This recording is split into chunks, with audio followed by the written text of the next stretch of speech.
Welcome to Two Deep Hokies Under the Influence, a Sons of Saturday podcast. This is a live edition. Sam, it's NFL draft night, the first round, the first day of the draft. You got an early pick. Your team, the Brownies, got an early pick tonight. How you feeling? Don't we always? This is, hey, a fefew months ago, we were sitting about here for your Super Bowl. This is my Super Bowl. This is when the Cleveland Browns start to shine. Yeah, right. So why don't you give us a cheers? Kick this night off for us. Oh man, that's kind of what my cheers is too. Like everyone's undefeated today. Everyone is gonna feel like they made good picks, hopefully. And it's a really fun night. I love the draft, even when it's not about the Browns. Like I think it's really cool and it's fun. And it's unique. Like no other sport has this. It's so cool. So I'm a big fan of the draft. I totally neglected to pour my beer. I'm all out of sorts, man. I literally signed on like a second ago, as Sam can verify. Cheers, buddy. Cheers. I got two good ones for tonight. I got at least one good one, but I'm starting off with one of my favorite fridge beers, just the Sierra Nevada live draft show. We did it last year, and last year was more of a who do we expect to get taken a year from then, which would be tonight. Because we had really no one that was going to go in the draft last year. This year, lots of options. No first rounders, probably, but lots of options nevertheless. And we're going to talk about them, where they could go, when they could go, and all that good stuff. We do have news and notes. We're going to get into like all the various portal stuff, whether it's basketball, football. We had some guys leave. We had some guys come into the program this week, so we'll get to all that in a second. We'll sprinkle it in. There'll be plenty of downtime. Right now, we got Lil Wayne on the stage. We'll be giving you draft updates kind of as we filter through here, but we want to talk about our draftable Hokies.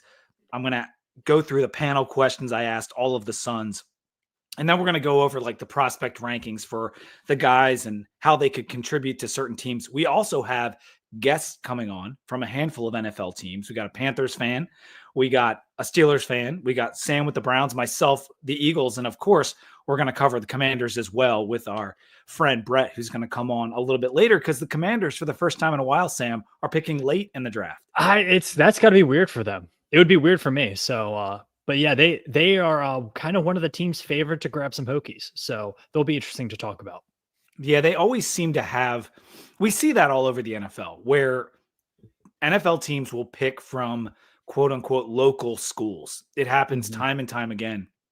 And proximity plays a factor. And so the Commanders over the years and the Redskins have selected a lot of Hokies. They could potentially take some Hokies this weekend. The top picks. Let's talk a little draft before we get to our Hokie stuff here.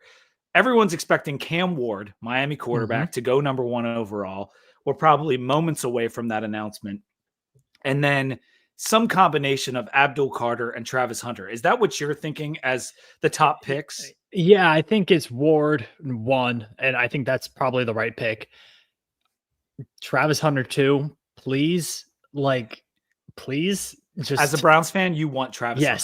Yes, like do it. But then I also think Abdul Carter is a clear number 3. I thought there were points this year, Pete.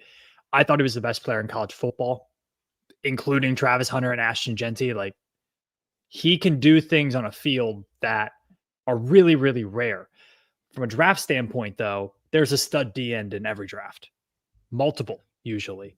So I think it's going to be a really interesting draft because there's a lot of question marks for a lot of big brands, like big teams like the Steelers. Are they going to grab a quarterback? What did the Cowboys do? Do they try to move up? The Patriots are picking 4. A New York market is picking 3. Like, I think it's a really interesting draft.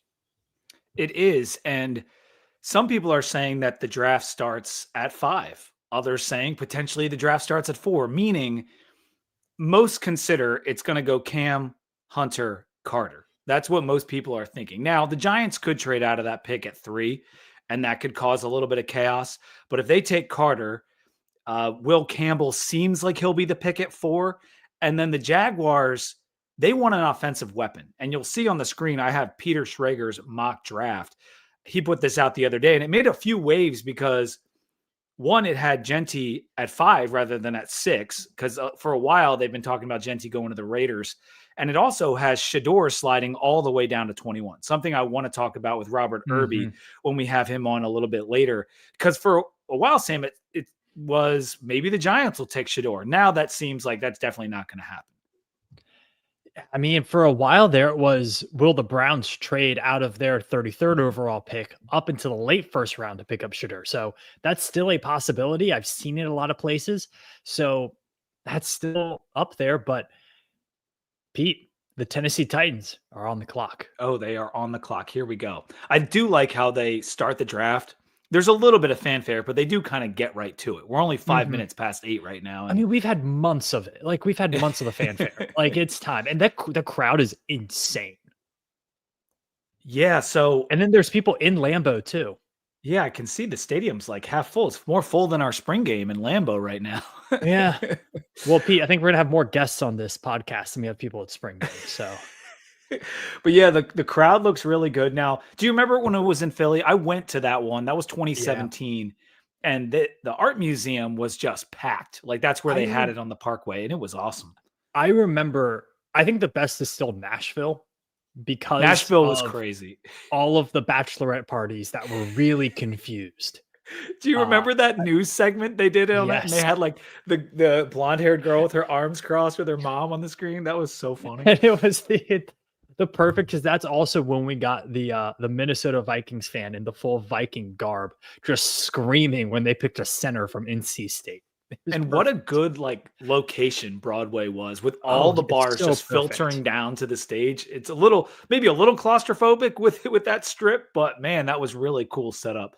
So yeah, it's in Green Bay. Probably if you're a Packers fan, would be a fun visit to go see this draft. But Cam Ward's on the screen right now in the green room, awaiting his name to be called. So let's go just a little bit farther, and I'm going to pull up McShay's big board. This was behind a paywall up until today. I think I paid $1 to access this today. And of course, I copy and pasted the pictures, and now they're on your screen. But he's got Travis Hunter 1 as the best overall prospect. This is not a mock. This is a big board. Carter, Mason Graham, Tyler Warren, Genty. You have to go all the way down to number 8 to get to Cam Ward. And that is indicative of the quarterback class this year. And if you remember, Sam, last year, the class was so good. Yeah. And I mean, he was very much an oopsie daisies quarterback. And that is like the absolute worst thing you can be in the NFL. And I think that's really interesting, that you're going to see a quarterback who has the tendency that NFL coaches just avoid more than anything be picked first overall. I think that talks to like how the sport has progressed offensively a little bit in the NFL, but also too, like you said, how weak this quarterback class is. Mason Graham, let's put a pin in that. He's going to be a really interesting guy to talk about. Yeah, he is. Let's talk a little bit about our draftable Hokies. And I'm going to put the panel up on the screen. I asked these questions to our guys this week. I think we got 7 or 8 responses here. And you can see the teams that guys thought might draft more than one Hokie. We got who guys think are going first and who guys think will have the best career in the NFL. And I think I was the only person on this list, Sam, that put the same first Hokie taken as best career. I think everyone else picked somebody else, which is interesting that maybe what we think the pundits will do is different than our own opinions for a lot of us. Now, for me, I put Strong as the first Hokie taken. If you remember this, Sam, too, last year when we did this, we both said Dorian Strong would probably be the first Hokie off the board in 2025. Yeah, I thought he could. I thought he was like late first, early second. I think he had a really good year. It's just no one threw to him. Like he didn't have the crazy numbers. And I also thought, how Tech played as a team maybe hurt his popularity a bit, but I think he's going to get drafted. I think he's going to have a really good career. One thing I also found interesting about this list, I asked the round that the first Hokie would be taken in. So even if your name was wrong for the first Hokie he's taken, what round is the first guy going to go in? And everyone in our group said second round or third round. No one went fourth round. I was like this close to picking fourth round because I feel like Hokies tend to drop. Now, there are the exceptions when the Edmonds brothers both went in the first round. Terrell, that was very unexpected that he was a first rounder. But historically, when we have these, maybe our guy will pop into the third, like Macho dropped. There's been a lot of like high profile Hokies that have dropped in the draft. So there's potential that the first one could go in the fourth. But if you're telling me first 100 picks ish, I feel good about one of our guys going in the first 100 picks. Yeah, I do. I definitely think, Bashal Tutin is the kind of running back that like screams third round running back. And that's why I put it up there. But I also know this is a really strong running back class. So like he might drop. I think the one that is really interesting is Jalen Lane. Like he's the one that has been the,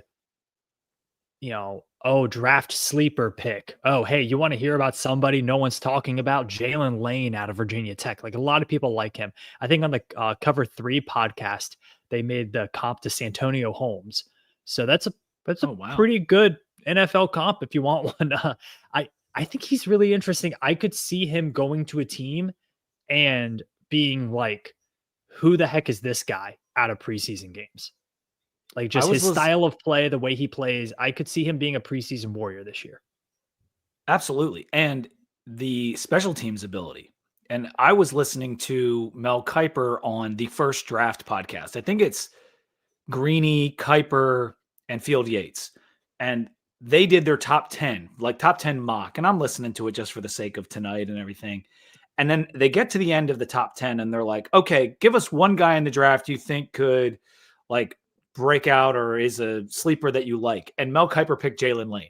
Like of all the potential play, like he only talked about 10 of the top 10 guys. And then he said Jalen Lane after that. Not that he's going to go 11, just that that's a guy he likes. And he talked about the special teams ability and that punt returning could get him onto an NFL roster earlier than other guys.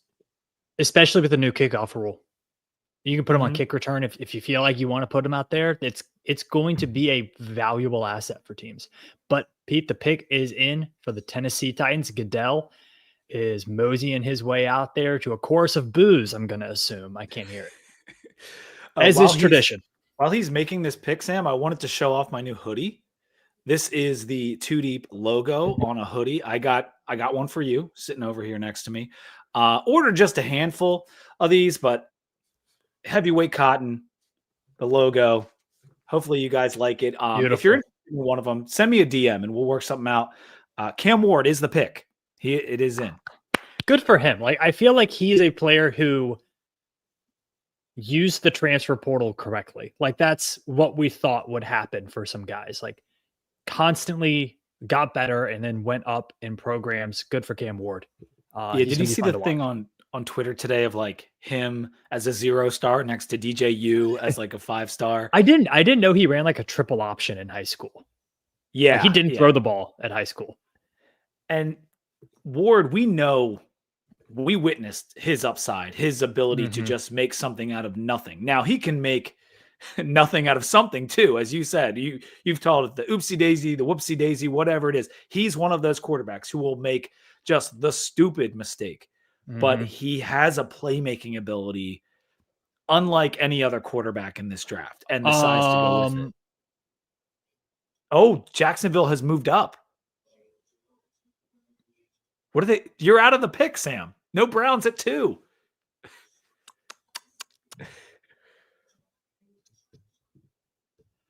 So what do you think they're doing? You think they're taking Hunter? They got to. Why else would they move up? They wanted an offensive playmaker, so Hunter does make sense. But there's really, in my head, there's 2 elite prospects, right? Or 3 if you include Genty. So Hunter, Carter, and Genty. But the 4th elite prospect, who do you think that I'm thinking of from an offensive standpoint? It was like another elite prospect. I don't know. I don't know. Tyler right now. Warren. Tyler Warren. Guy. They don't need a tight end though. They don't. No, he's not going to go at 2. But when I think of like elite at their position, there's like 4 guys in this draft that are elite at their position. So Browns traded the number 2, the number 104, and the number 200 to the Jags. Browns are getting the number 5, Ooh, number 36, number 126, and a 2026 first round pick. that's pretty nice. As So I long guess, as they, as long as you're not too well, disappointed about the losing only, Hunter. I could they possibly be trying to get Abdul Carter? No, right? I mean, it's possible. It's possible. Yeah, but like, why would they get? Then they already have Josh Allen on the outside too, so Yeah, it's got to be Travis I would Hunter. assume it's They Hunter. want a And weapon, yeah, they want a yeah, because they need weapon. wide receiver. And the question is, with Hunter, do you think the playing both sides of the ball is feasible? And even if it is feasible, how many years does it actually happen for? I think he's a freak. I think he could do it for like a decade.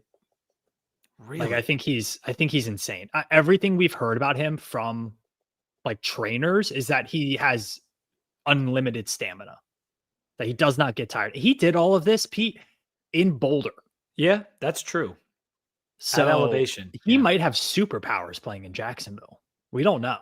But like the ball skills, the spacing, the route running, like I really wanted him. I really wanted Travis Hunter at this point.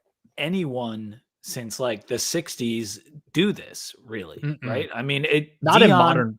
Dion played a couple snaps at wideout here and there, but not full games by any means. Not in the modern spread game have we ever seen a player like.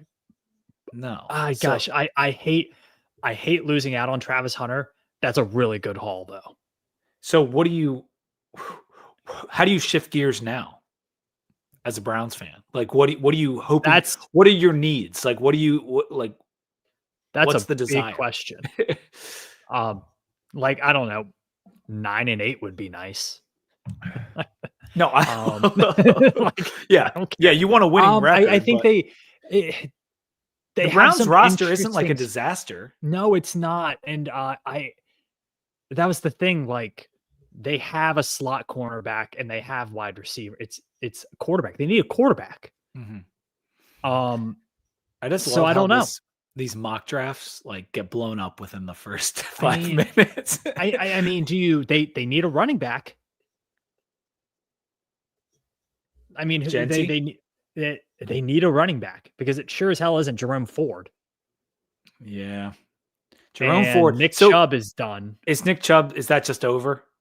I think they might try to re-sign him, but physically he's done. Yeah. That's a shame because he was still going really good when that terrible injury happened. Yeah. The pick is in for the Jaguars. They're showing us Travis Hunter, but we were finishing our conversation on the panel here, Sam. And let's go to the second round thing for the first Hokie taken. How likely do you think that is? Because neither me or you selected second round, but BRM and Coach did. Do you think that one of our guys pops in the second round? And if so, who could possibly go up that high? It would have to be Tootin. Somebody would have to fall in love with Bashal Tootin, which is possible. Like, he's like, I think in another year, Bashal Tootin's a second round running back. I don't know about with this class because you have Judkins and Henderson and Genty. Such a good class. Gosh, who else do you have? Dylan Sampson, Hampton, Cam Scattaboo, Omarion Hampton, like a lot of really good players. And the kid from Iowa, Spencer, like it's Caleb Spencer. It's loaded with guys. Now on the Ringer, Danny Kelly had Tootin as his 69th overall prospect, which would put him right on that end of the second round line, like right there if he was the 69th overall pick or somewhere in that vicinity. So that's interesting. But if it's going to be a guy for the Hokies that goes in the second round, it would have to be Lane or Tootin, in my opinion, because Lane's been moving up boards as well. Yeah. I think if they were to redo last season again, I think there's a world where a guy like Jalen Lane is taken second round, or where a guy like Dorian Strong is taken second round, right? Like we talked about. They're just delaying the inevitable right now. Yeah, they're doing. Oh, I'm curious about this. What position do you think he's going to say for Travis Hunter? The Jacksonville Jaguars select Travis Hunter, blank. That's a good Colorado. question. That's a good question.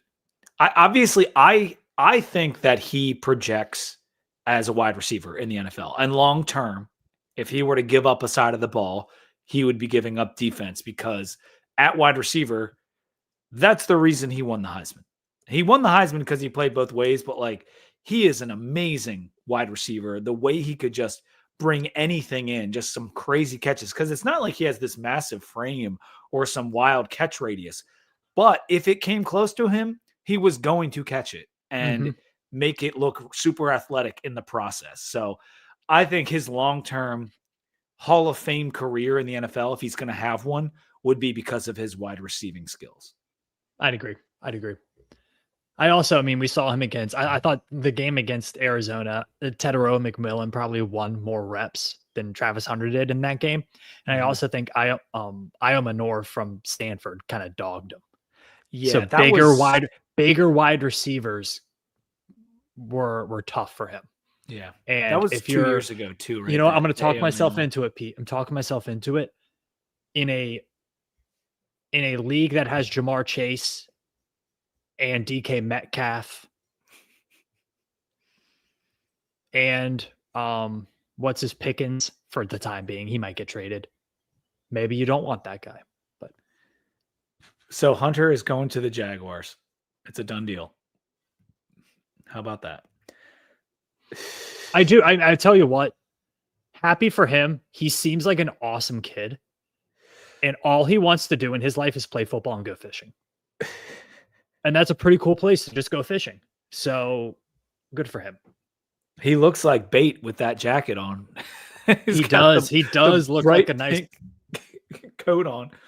He looks kind of like a trawling bait right there. He's very excited. Throw that out the back of the boat. Very excited. Good for him. He deserves it. But that's a great haul for Cleveland. That's a haul. I mean, getting that first round pick for next year is because awesome. because it's the Jaguars. Because it's the Jaguars and like they're the Browns, so that's going to be 2 top 10 picks next year. So do you think that you are, with your new haul that you have this year, do you expect to end up with a quarterback tonight? Yeah, they're picking a quarterback tonight. I honestly think they'll go Jalen Milroe. I think they'll at the end of the first. Wait, did they have a pick at the end of the first? They have 33rd. Okay, so tomorrow night. Okay. So I think they'll go Jalen Milroe. I think they'll go for the athletic upside. See if Joe Flacco can teach him a thing or two. And if that doesn't work out and you fall flat on your face again, next year's quarterback class is infinitely better than this year's quarterback class. So let's talk a little bit more. You got to think next year's top of the draft if you're a Browns fan. You always thinking one draft ahead. Kyron Drones. Kyron, buddy. He's got some work to do to get back to where he thought he could be. There's that catch they just showed against North Dakota State that was so sick by Travis Hunter. Anyway, a little bit more about our guys here. We talked about Lane and Tootin, but if the highest guy could be taken, those would be my guess. The reason I chose Strong is because I just feel like there's a floor for him, and that someone when the rubber meets the road is like not going to be able to pass his productivity and lockdown ability in college up. And so if Tootin were to drop or Lane were to drop, I just felt more comfortable saying Strong is a third rounder. What about APR? Like, it's the size thing, I guess. Could you play him at an outside linebacker in a 3-4? I mean, he's an edge, right? He's not a D end. They call them edges now. That's pretty much how the NFL and all of college is treating these guys. So he's not just put into the defensive end bucket. And I do think that for him to be successful, he has to go to the right scheme that suits his abilities. But he's got a lot of ability. I mean, when he got to Tech, he was instantly good. I know he had played and developed a little bit at Florida, but like JC Price's coaching, he was instantly good when he got to Tech. Mm-hmm. And that type of like, when a guy's just good, he's probably going to have a pretty good NFL career. And you look at the list here, the same two guys that said our earliest Hokie would go in the second round said the best career would be APR, and that was Billy Ray and Coach Holmes. They both said APR would have the best NFL career. I put Strong again, like I said. I feel like corners from Virginia Tech have shown a long history of lasting in the NFL, so that's why I went with Strong. But if APR catches on, and we'll ask Coach when he comes on with us a little bit later, what his thoughts on why he chose APR. He could. I mean, and that's the thing about our 5 guys that we think are going to get drafted, because that's how many all of us chose, I think except for Coach. all 5. I think, and Coach might have forgotten a guy. He might be thinking 5 too. I think all 5 of the guys have like places in the NFL.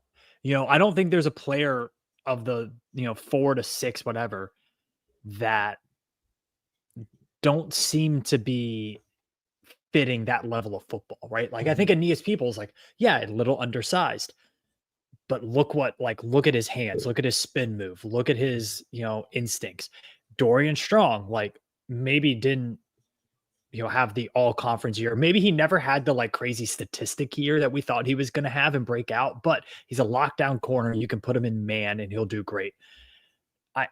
He could also play slot. Lane doing great. APR does as a monster. Yeah. Like, you feel pretty good about a lot of these guys. And I think somebody else that we've heard talked about like today for some reason, Jalen Jones, like tested out really well. I don't know what to make of that tweet. Like, where did that come from? Well, see, I heard like right after his pro day, everyone was like, dude, he's testing really well. Like his 40, his vert, his long jump, all of it. Let's bring in Coach while we discuss Jalen Jones just a little bit here.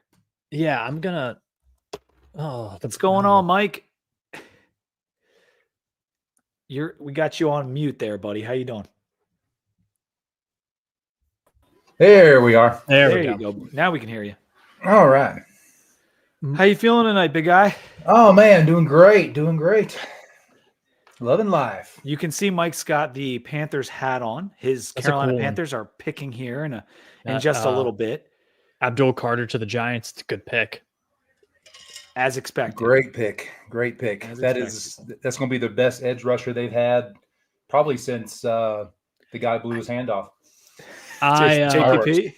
Well, I mean, him and Kevon Thibodeau is a pretty good. Justin Tuck. Yeah, I mean, the Giants have a history of edge rushers, going back to LT and whatnot. But I don't like the fact that he's going to be in the Eagles division. I'll tell you that right now. And he is a huge Eagles fan, as is Abdul Carter.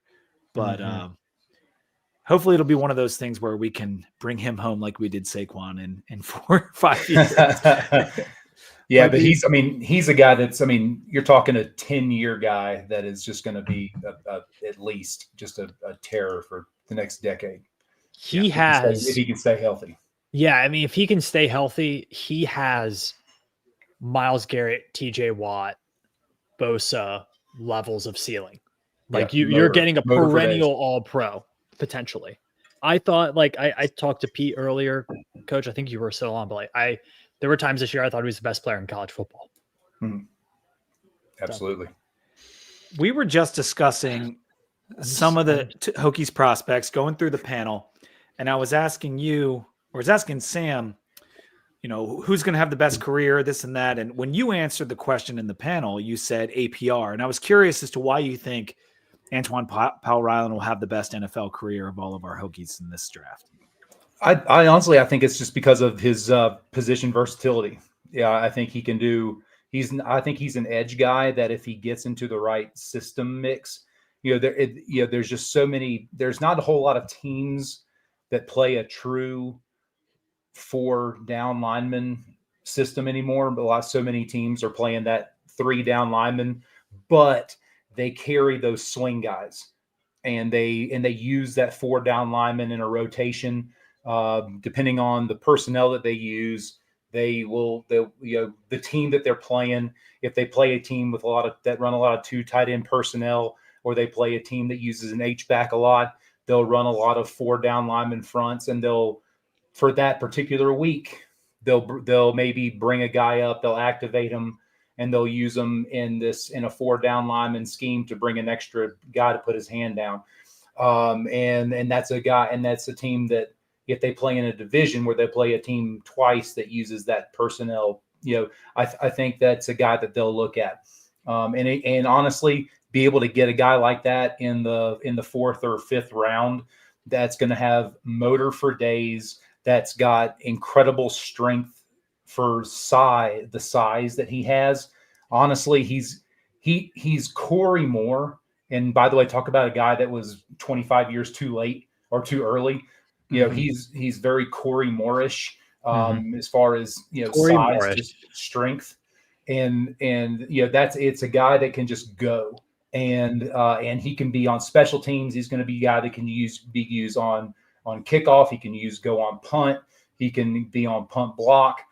He can be on field goal block. He can be on every single special team that you have, and position versatility. And he could probably do that for 10, again, like I said, 10 years. So I think he's a guy that can, and he may not be with the same team, but he could be able to do that for over, for a decade.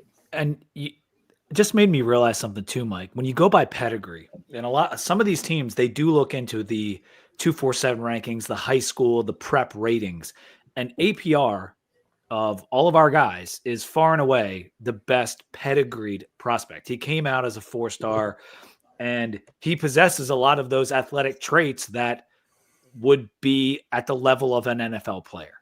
And so it does make some sense that he could potentially be our best pro and or the first guy taken. No one said he'd be the first guy taken. And we got this comment and said, did APR stock go down a lot? I don't think that's necessarily the case because the sack numbers were great. He played really good football. The problem is this draft with defensive linemen is so deep. It's the worst possible year for Peebles and APR to be coming out. Like they're going to get drafted. I would almost guarantee both of them get drafted, but it's just McShay said it's potentially the deepest year in history for defensive line talent. So that's really what's going on with APR and Peebles. Yeah, when Mason Graham is your standard bearer for the interior defensive line, I mean that's a hard thing to live up to, And then think about even as Abdul Carter and Jalen Walker are on the ends. Those are your edge rushers that are the standard bearers for the class. That's just difficult. They're not sure if Ezeraku from BC is going to be a first rounder. And you guys know he put up the numbers and he's got the physical traits too. Like he's a lot bigger than APR. Well, I think what could also go into it is like there are 2 or 3 of these really good edge players in every single draft. And so I don't know if like a lot of these teams like Jacksonville, like we just talked about Jacksonville, they didn't need to get Abdul Carter. Like they have Abdul Carter at home. They have Josh Allen. Like the Browns, they didn't need Abdul Carter. They have him at home. They have Myles Garrett. So a lot of these teams, especially the ones who are kind of like perennially picking early, they've already gotten these elite edge rushers and they usually hit pretty well. Like there's a pretty high hit rate for these top end edge rushers. So like if it's a stacked class, you're really going to fall down just because teams don't need 3 pass rushing specialists, So Mike, I need to ask you this. You put 4 Hokies that you expect to be drafted. And I'm going to name 5 guys: Lane, Strong, Tootin, Peebles, and APR. Mm-hmm. Do you think all 5 of those guys get drafted? Was that a typo, or do you think one of those guys falls out of the draft? Honestly, I think if anybody falls out, unfortunately, I think it's Peebles. Really? I think Peebles is going to be a guy that is somebody who makes a roster as a UDFA and has a really good camp and ends up making a roster. And I think it's because he had, like as Sam was saying earlier, because I was listening in backstage, but he's got really good moves. He's got really good physical skills. His hands are good. He's got a really good spin move on the interior.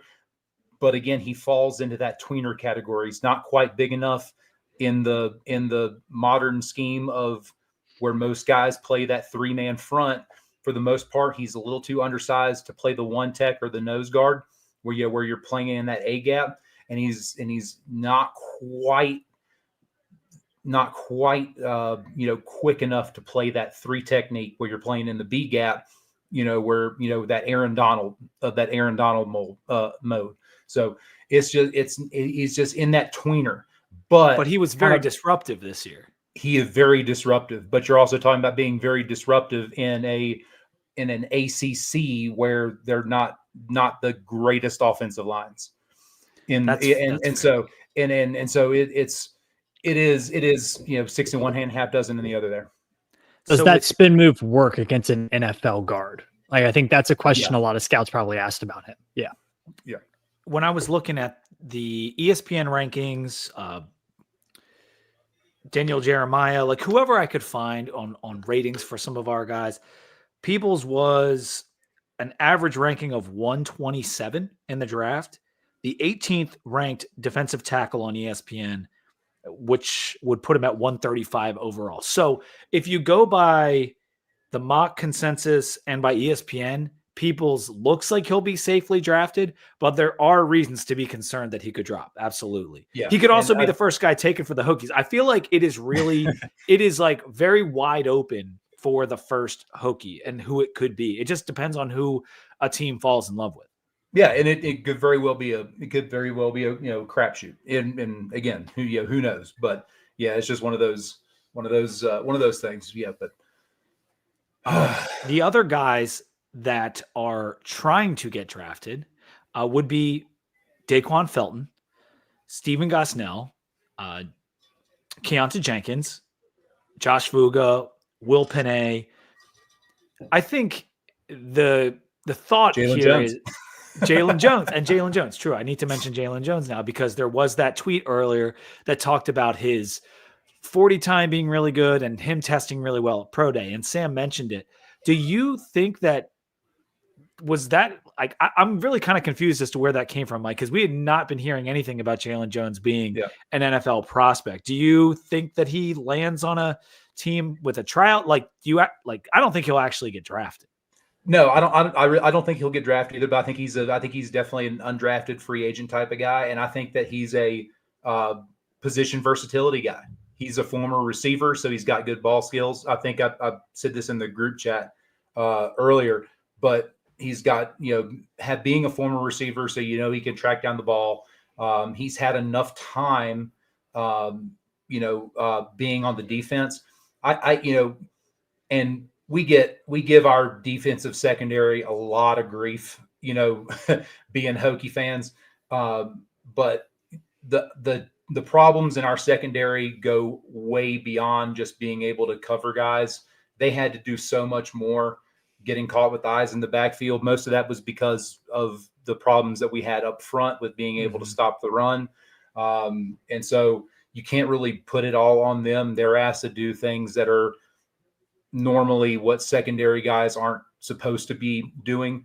And so it messed with their tendencies a lot. So, you can't really put it all on them but you saw in a lot of games that when the defensive front seven were doing their job, the secondary was on lockdown and those guys played really well.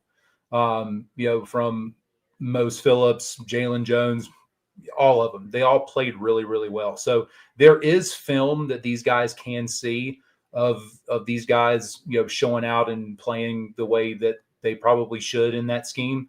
I think that, you see them on Pro Day, you see they have the physical skills and the tools. So there is a chance that, he could end up on a roster. And usually what they'll do is that's usually geographically based. They'll find guys so he could end up with the Panthers, could end up with the Commanders, could at Falcons. Somewhere local, somewhere local, and get a undrafted tryout and make a practice squad, and who knows what happens after that. Could have a great camp. Will Campbell was just taken by the Patriots. We had been hearing that Vrabel was in love with that kid and really wanted to take him. So that's what happens for the Patriots. Now, Sam's team is up. Cleveland is on the clock.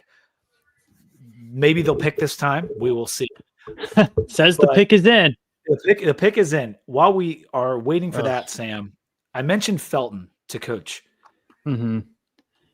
He would be the sixth guy, at least in our heads, I think, the sixth guy that could get taken if if we had a great Hokie draft, maybe Felton would slide in there.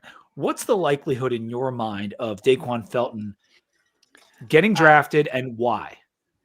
I just don't know if you have like the film out there, like can you put together a 3-minute highlight film for Daquan Felton at Virginia Tech? I don't know if you can. You see all the traits and you do see some of the plays, but like, it's just, we didn't see the production this year. And I don't know how much production we saw last year. And so for me, it's like, he is the prototypical wide receiver you bring in as an undrafted free agent because of the skill set, because of the size.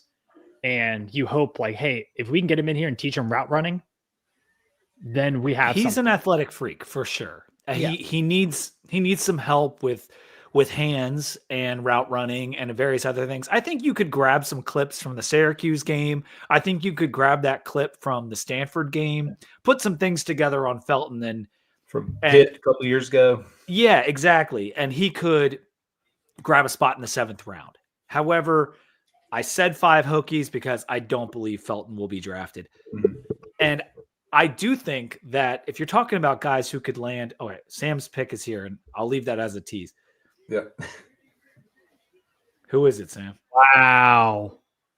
Mason Graham. Nice. I told you it was an interesting one. And that was they had that one. They knew exactly who they were going to get if they traded back. That's a really that's a pick for the future. First off, pick for the future. They needed interior defensive line. Like that was outside of quarterback. It's probably team need number 2. Mm-hmm. I know this guy is like massive. He looks like one of my little cousins, like in the face. Like he just looks like a kid. The ceiling is so high. Like it is so high. A couple games he didn't show up. I do like the double nickel. I've always been a fan of that jersey. My dad's number was 55. That's awesome. Did not look like Mason Graham. But well, you know who else went to Michigan and was named Graham and played a similar position? Brandon Graham. And his Instagram name is Sack55. And he's a Philadelphia favorite. He just retired this year finally. But Brandon Graham was the man. And you got this guy is the plays they're showing for Mason Graham. He's insane. Like I'm not gonna say it. I didn't say this. Mark that I didn't say this. Don't clip it, Pete. There are Aaron Donald comps when you look at his college film. He's not Aaron. Like, I don't think it has that like sustainability game over game though. He's also white. If you want to see something fun, Aaron Donald college highlights are hilarious, by the way. He was ridiculous. Like his ceiling as a defensive tackle and as a disruptor and a guy who can rush the passer from defensive tackle is like really, really high. However, he has games where it's like he doesn't do anything. He doesn't clog up blocks. He doesn't rush the passer. He doesn't control the line of scrimmage. And it's like, all right, you got 17 regular season games. 5 of them can't be stinkers. Yeah. So, but I will say for him, they just showed a clip of him. He was a 2-time high school wrestling champion. Oh yeah. Northeast Ohio is going to eat that up for breakfast. Absolutely. Like that's character. Like that's absolutely like, that's character. That's good. Since we got Irby waiting and we only got 3 of us on the screen, I'm going to add Robert to the screen. And then we're going to talk a little bit of Panthers here because the Panthers are coming up. What's up going on, Robert? How you doing, man? What's going on? Yeah, I had to look alive here. I was starting to doze off. You never know when you're going to get the call. Been in the room for a minute. What's going on, Irby? How you doing, bud? Oh, yeah. So Mike is the Panthers fan. Used to live in North Carolina grew up there, lived there for a long time. Robert's in Charlotte. So, Mike, why don't you tell us a little bit about what you're looking for the Panthers in terms of their needs and what you hope they grab here in a couple picks? Honestly, I think we'll end up now that Mason Graham's off the board. That's kind of who I was hoping would drop to us. Didn't think he would. I think if we keep the pick, I think we'll go with Jalen Walker from Georgia. If he drops to us, there's only 2 picks left. I would also like to see us get Tyler Warren. We have been missing a tight end since Greg Olson. That would be such a weapon for Bryce Young, who had kind of a resurgent year towards the end of the year last year after he got benched. When he came back towards the end of the year last year, played very, very well. Had played very, very well at the end of the year. So he really did. I did not see that coming. The turnaround for Bryce Young was astounding, and they were playing much different brand of football. If you give him a guy like Tyler Warren, that's a quarterback's best friend there. If you're not talking about a running back, you're talking about the best friend being a tight end, and Warren's unbelievable. That'd be a really fun pick. And getting Chuba Hubbard back, who was a 1,000-yard rusher last year, and had a freak knee injury. Missed the last game of the year last year against the Falcons, but had was a 1,000-yard rusher last year, and he'll be back and healthy. Have Xavier Legette coming back, so the defense second year, or now third year under Ejiro Evero, if they can stay healthy, had a lot of they're going to be rebuilding. So I know Ashton Genty just got picked by the Raiders. That'll be big for them. As they said for months, that's where Genty was going. He ends up with the Raiders. Good for them. But I think you'll see in this draft class, unless Tyler Warren drops to us, which I think the Jets might end up nabbing him here at 7. But if he drops to us at 8, I could see us getting him. This could be an entire draft class. I think we have 9 picks, which are 10 picks, and 8 of them are 5th round and above. So we have a lot of picks, and I think they'll all be defense. We got to load up, because we lose Shaq Thompson. We lost a lot of guys. So we need linebackers, we need D linemen. Derek Brown's coming off an injury. In the interior defensive line. So we got a lot of rebuilding to do. So I really hope Bryce Young needs a couple of weapons, but I think you could probably get those. Adam Thielen's coming back, Xavier Legette's back. So Chuba Hubbard's back. So you do have some weapons there to help out. So we'll see. Mike, can I make the case for Tet McMillan? Yeah, I do like Tet McMillan. I would say, though, an edge rusher at this point is like Jalen Walker would be too good to pass up at this point. No, that's fair. But I will say this to you as a fan of an NFC South team. How would you feel if Mike Evans was on your team? Because that's the comp. Yeah, that's the ceiling for Tet. And I think if you look at what the Panthers offense is, while I agree that Tyler Warren would be just an awesome player to have in general, I feel like that kind of safety net, a lot of the Panthers receivers already fit that bill, where Legette is more of just the hit over the top kind of guy. But even then, he's been a little slower coming on. And I feel like Tet is just that safe option, but can also be a home run guy. He's so versatile. He's so good. He doesn't get separation great. That's the knock on him. But once he has the ball in his hands, he's great. In traffic, he can go up and get the ball. I think that that's the best fit for Bryce Young based on what is available at this pick. With Tet McMillan, there's a little bit of a discrepancy on where they're evaluating him. If you look at Peter Schrager's mock draft, they have him at 19. Big boards, though, are all over the place. Some people have him in the top 15. McShay has him at number 50. 50. What? Yes, I've got it. I've got it right here. I thought he was a beast. Tedroy McMillan, number 50 on McShay's big board. So and Noah Fafita wasn't that good this year either. No, he was getting triple teamed every like a quarterback. What do you expect? If you're an anti-Tedroy McMillan guy, you don't watch college football. That's all you're saying to me. Well, listen, I'm just telling you that the guys who do this for a living, there's discrepancies. And so, and I think the knock is he's not that fast. I don't think he ran at the combine. He's not an explosive jumper, self-admittedly, not an explosive jumper. Now he's huge, so he doesn't have to jump that high. But there's also Is he lazy? That kind of thing. And I think with Ted McMillan, it's going to be, if he goes to a good organization that has good leadership, he's probably going to be really good, especially if he has a decent quarterback. If he goes to a bad organization like Ted McMillan on the Jets, he's not going to do shit. And we all know that. But that's to the next point, just to make a point about Genty here going to the Raiders. Is this not like Barry Sanders going to the Lions 2.0? Like the Raiders is just, they're such a crappy organization. I know they got Brady, at the helm kind of now, and maybe that'll change things. But to me, the Raiders need so much shit. And now they're putting like the Bugatti in the trailer park. He's going to look so sick in black and silver though. Yeah. Oh, he'll sell a lot of jerseys. Have you thought about that? A lot of jerseys. Yeah. Already played in that stadium going against UNLV. True. Get him in the airport. Yeah.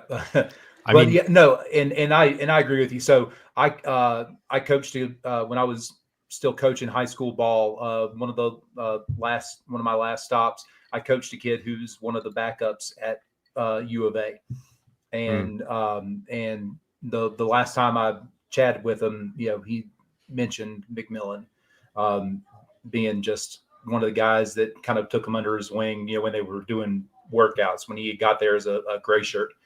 And he's just a very, very, he's a solid dude. So, okay. I don't think being in a bad environment would necessarily be a negative for him. He seems to have a really good head on his shoulders, type of kid. So, I think he would be. You're pushing back on the McShay analysis. Yeah, just from anecdotal. Yeah, evidence. you've got a personal. You've got a personal story there, so that's cool. But yeah. Can let's shift back to the Hokies real quick while we have a second before the Panthers pick. Rob, I was asking these guys about Felton and whether Sam thought that he would get drafted or not. I believe you were in the camp that he would not get drafted. What about a guy like Stephen Gosnell? And I'm not necessarily asking about draft or not. I'm asking about NFL future for a kid like Stephen Gosnell. I think that he is like your prototypical undrafted free agent that probably impresses people, has a nice, maybe makes a few plays in the preseason and then ultimately ends up being a practice squad guy. And like, that's not bad. I mean, considering where he was when he came into Tech, barely playing in North Carolina, I think that's pretty great. I mean, yeah, I think in terms of like, I feel like he's a great practice squad player in the sense that like, he's just, such a fundamentally sound player. Like you don't want, some jabroni out there screwing up your your matchups here as you're trying to prepare. So that's what I see for him. And maybe like the ceiling is like an Adam Thielen kind of trajectory, but that's 1 in a million. Hunter Renfrow, maybe Cooper Kupp. Mm-hmm. How many other white receivers can we name? Yeah. But again, it's another one of those. But he's another one of those kids that, granted, he's I coached against him when he was at East Surrey. I was at South Stokes, and ran the triple option. He was a triple option quarterback, and he completely dislocated his elbow against us. And came back from that, and this was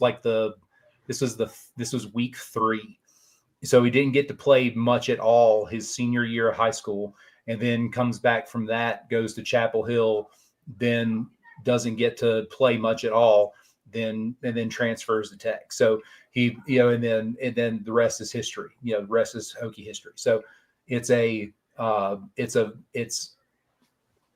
Tyler Warren can be a Panther. Jets went OT. So the Jets choose. That's the tackle from Missouri, right? Mimbo. Yep. Yeah. Yep. That's the road I grader. think he's the best. I think he's the best tackle in the class. Road I grader. like him more than the guy the Patriots got. They're going to show his highlights here in just a second. He is just a monster. Child.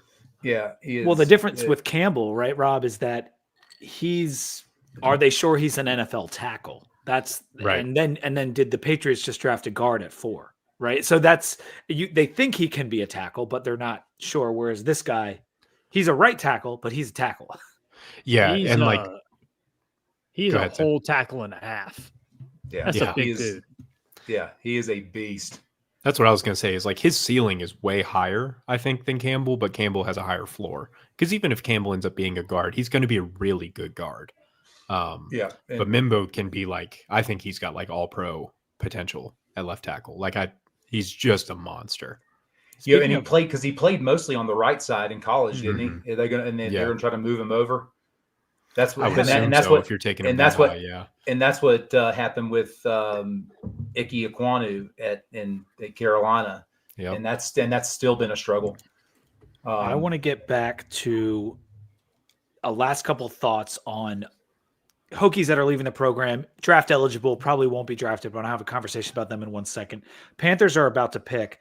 I also want to tease, I had a dream last night, and in the dream, one of our friends from Sons of Saturday, it was Mike McDaniel, was in my dream. Sounds weird. Mike. Let's go.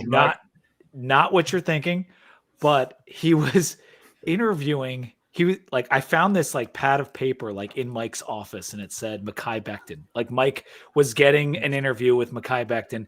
This is the kind of stuff that's going through my head at night, apparently. But watching the highlights of Membu there made me think of mid-major Mike's interview with Mekhi Becton last night. Mid-major Mike.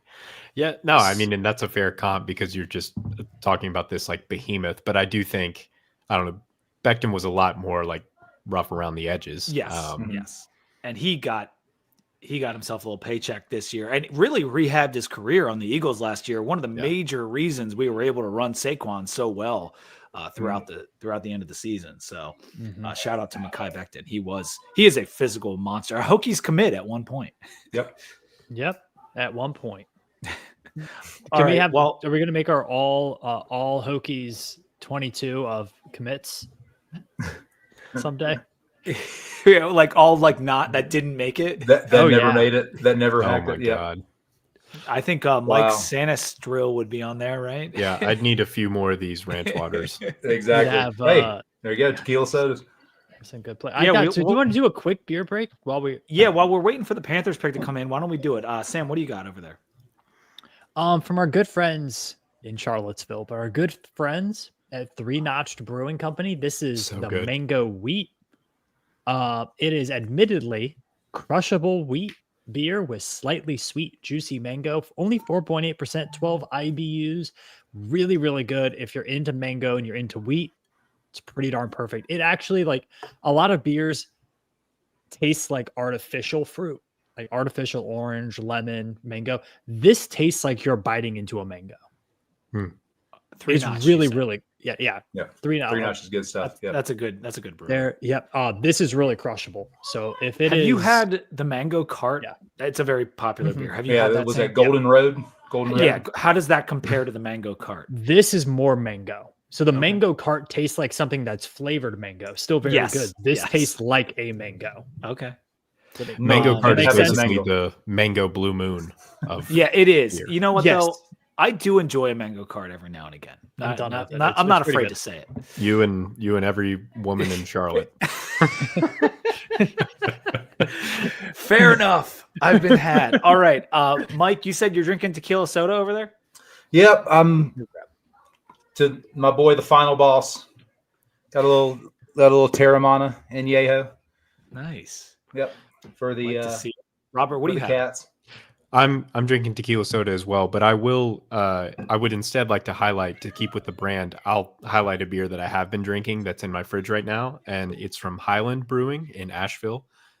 Very, very, very high quality brewery, one of the best in North Carolina, and it is their cerveza, their seasonal cerveza. So it's a Mexican lager, a Mexican lime lager.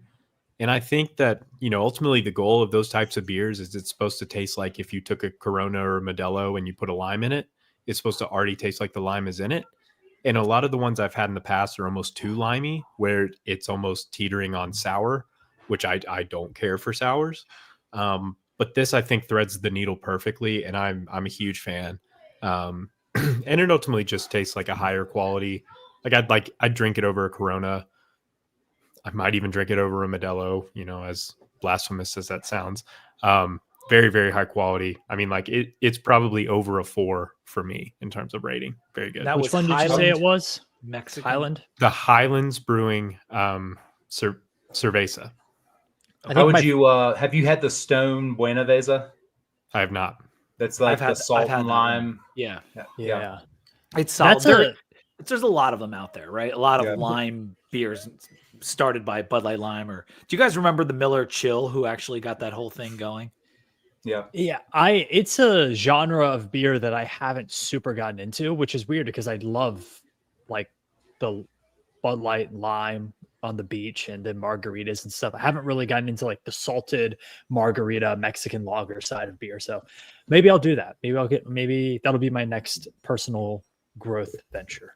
I'll review my beer in 1 second. The Panthers selection is in, and Goodell is making the announcement. Oh, I'm ahead of you guys. They went Tet. Okay. All right. Tet McMillan, the guy we had a lot of conversation about right there. I'm glad I pitched. Yeah. Look at me. Nostradamus over here. Yeah. There we man. go. It's got to be, I understand.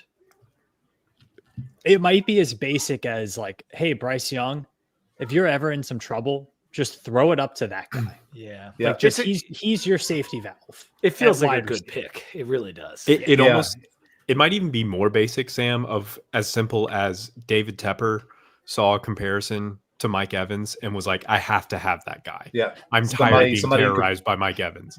I mean, somebody that can maybe get 1,000 yards for Mike Evans, 10 consecutive years. Crazy. That's well, I mean, that guy's been, especially because I mean, all the mock drafts had him going to the Bucks at 19. Is like Mike Evans is fixing to retire. We can't have them get another guy that could potentially be doing that for another 10 years. Just an endless bank of Mike Evanses. Yeah. That's crazy.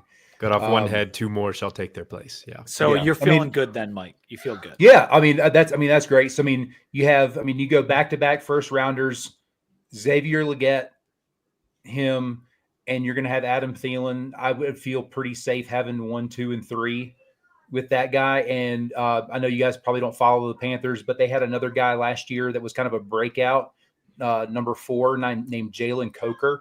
Who we all play fantasy football, awesome. So we know the names. Came out, but I mean, he had a breakout year last year. Got banged up a little bit towards the end of the year, but had a breakout year last year, and he's back. So they have 4 receivers to be able to help Bryce out, and they re-signed Tommy Tremble out of Notre Dame at tight end. So the cupboard's not bare at tight end.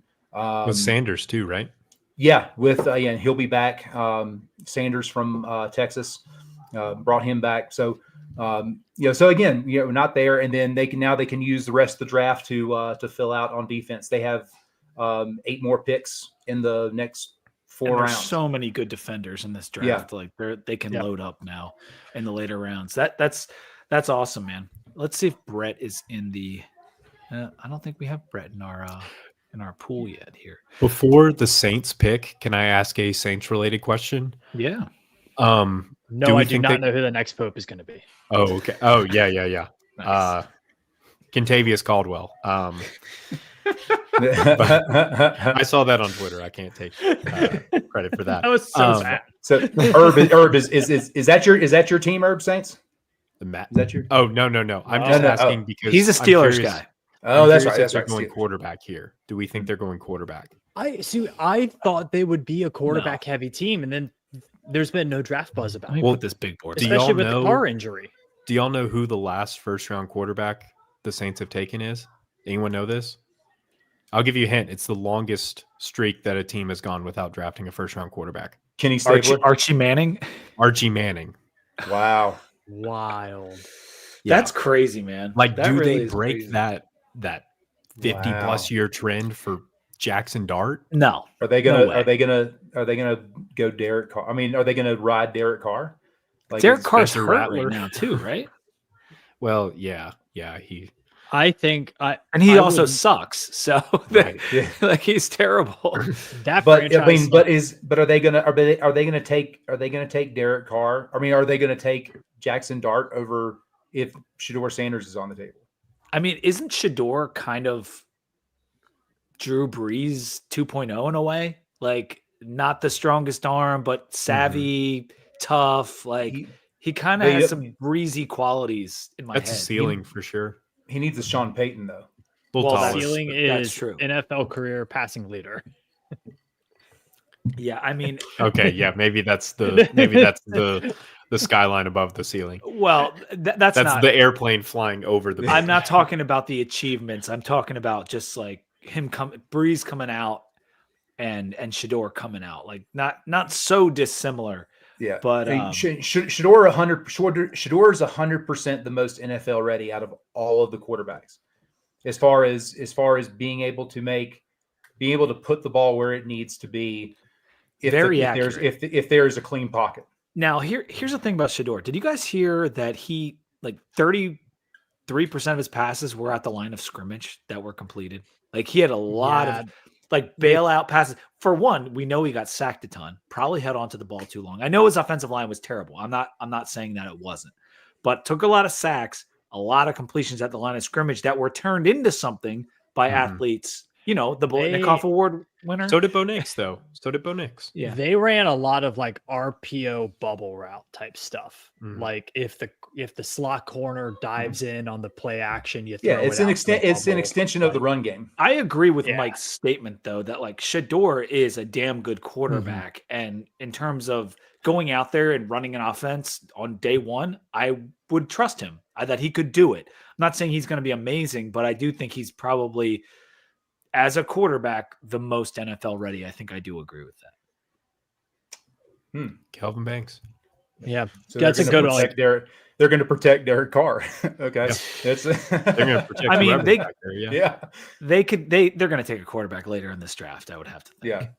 Well, could they be? Because there's chatter about Kirk Cousins getting traded. Could they be a Kirk Cousins team? They could be. Yep. They could also be a Tyler Shuck team. They could also be a Jalen Milroe team. I actually think Will Milroe Howard is who I would place the bet on right now. Like I feel like Will Howard is like a really good fit for them because Kellen Moore's going to want someone who's pretty veteran and is a winner, all that type of stuff. He's going to want someone who fits the mold of a Dak Prescott or a Jalen Hurts, though. That's what puts me in the Jalen Milroe category. Jalen Milroe is so exciting to me as a prospect in this draft, just because I think some team is going to get a hold of him. If it's the right team, he could be the best quarterback in this class. I mean, he is arguably the best running quarterback prospect just from the ability of a runner. I mean, he's such a good raw runner. Talent. Yeah. raw talent. Like someone described it as the speed of Lamar with the size of Cam Newton. But he can't hit the broadside of a barn. Yeah, that's I will say this. Cam Newton has Cam Newton had the speed of that too. Well, I mean, he was no slouch. What were you gonna say, Sam? Sorry. I'm kind of a sense of like, if you're drafting Jalen Milroe, I think you're saying like, okay, we're not going to run a 60% pass offense. Like we're going to do a lot of option running. We're going to do like what the Ravens did early with Lamar, like before Lamar could throw. Like that's the offense we're going to run. If the Browns draft him, it's a great pick. If anybody else drafts him, it's probably like a stopover pick. Yeah, I'll put it that way. Yeah, I hear that. I think if Jalen Hurts prior to playing with Lincoln Riley is what Milroe is, like Jalen Hurts wasn't viewed as a guy who could really throw very well at all. And then he went to Oklahoma, had a really sensational year throwing the football, and develops enough with the Eagles and has good weapons and has been in 2 Super Bowls and won 1. Milroe needs that education. He needs that Lincoln Riley school of passing. Yeah. And I'll say as a Steelers fan, because there's been a lot of chatter around the Steelers and Milroe. I would not be thrilled if they drafted Jalen Milroe. Certainly not in the first round. If they get him in the third, like whatever. But I would hope that they would still get Aaron Rodgers at that point, because I don't want Jalen Milroe to be my starting quarterback week 1. No. But I mean, Arthur Smith does love a very run-heavy offense. He loves a running quarterback. It's, very old school, but with the quarterback able to tuck in and go and run some zone reads. And I mean, Milroe fits that. All right. So I mean, I'm sorry, Rob. I didn't mean to interrupt No, you you're before good. you finished. We're gonna bring Brett on. Mike, I'm gonna say goodbye to you if that's okay. All good. Let me add Brett. Thanks, guys. Welcome, Mike. See you, Thank Mike. you for being here, man. That was great Appreciate analysis on the Panthers and on some of our prospects as well. Yeah. So we love you. We'll talk to you soon, buddy. Appreciate it, guys. Peace. What's up, Brett? How you doing, man? Is this thing on? Yeah, it's you're in here. There. We you have to have wipe the dust off that thing, Brett? we have our Gee. Commanders representative wearing camo, so we are ready. We're ready to rock here. Wait, are you wearing Big Baller Brand right now? No, it is Triple B, but not Big Baller Brand. Oh, okay. She really like, this wore is that the on NFL stage. draft. She really wore that jacket on stage in front of everybody, didn't she? So Who was that? I It's don't know. Laura Rutledge and Oh, it someone was else. Rutledge. Oh, that was Colleen Wolfe. Yeah. Yeah. So no Sanders to New Orleans, huh? I mean, when Schrager put out his mock yesterday and then Sanders dropped to like 21 and a half in the odds, that was like the moments like, oh crap, like Sanders is not going to go in the top 10. And Yeah, I think the and he did sportsbooks got killed there with everyone betting the over on 9.5 there. Yeah. So the Bears pick is in. They're picking at number 10. We have Brett here to talk some commies. We got to talk about the Commanders. They had a great year last year. Seems like they finally have their franchise quarterback. They pick in a little bit. We have Rob here. He hasn't even gotten a chance to talk about the Steelers yet. So the four of us are going to hang out for a little bit while we wait for some of these picks to happen, while we talk a little bit of Hokies as well. The Bears pick is in. I want to ask you guys, of the few guys we haven't talked about, because we talked about Gosnell, we talked about Felton, and I'm sorry you missed some of that, Brett, but there's a couple other guys in this draft class who I think might have an NFL future. Keontae Jenkins, Wilfred Panay, and Josh Fuga. And if I'm asking you, Robert, you hear those three names, who's the most likely of those three guys to maybe catch on as an undrafted free agent and play for a team? It's Jenkins for sure. I feel like he's the prototypical nickel, because I think he was kind of that tweener of a safety and a linebacker. They had him at that star position, which is pretty similar to a nickel, depending on the formation, the formation there and whatever responsibilities they decide to put on that guy. So I feel like, and this is low hanging fruit, but whatever Jamari Connor's career is right now with the Chiefs, like that's what you want for Jenkins. I'm not saying he's going to get there per se. I don't think he's not quite as fast as Connor, but he's a little bigger. I mean, that's the ideal. He's too small to play linebacker, not quite fast enough to play safety. If he can get on as kind of like that tweener and can come in maybe even in some run defense packages, I think he has the best chance. I think Fuga and Panay are both just a little too small to play in the league. Brett, what are your thoughts on those three guys? Yeah, I tend to agree. I think, Tex had some success, like Daryl Tapp is a good example, but he was kind of like a freak, like real fast interior guy, and Panay and Fuga did a lot for the Hokies, but it's just their game I don't think is going to translate as well in the NFL. As Jenkins has the ability with his athleticism to, maybe make some waves, especially on special teams to start, on coverage plays for sure, on punt coverage. So, or punt block. So, I mean, it's just, I think his just athletic ability, as long as he can stay healthy, that's always been his battle in Blacksburg, was staying healthy. And if he's able to do that, I think he does have a shot to make a roster. Yeah, that's well said. Me and Sam have talked about Jenkins many times, and when he was healthy and playing at his best, it changed our defense for the better, like by a mile. Like he really was a difference maker for us. And I think he could catch on at a handful of different positions. Panay is an interesting study, though, because he's still somewhat inexperienced when it comes to playing football. Mm-hmm. He hasn't played it at a high level and not in the U.S. his whole life or anything like that. And he did start to make strides big time in his last couple of years at VT and contribute.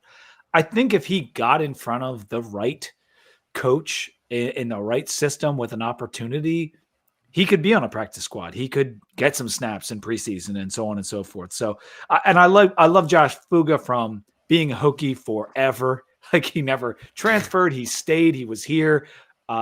Started for us. Was an important leader for us several different times. So I hope he catches on too. He's definitely got the size from a weight aspect.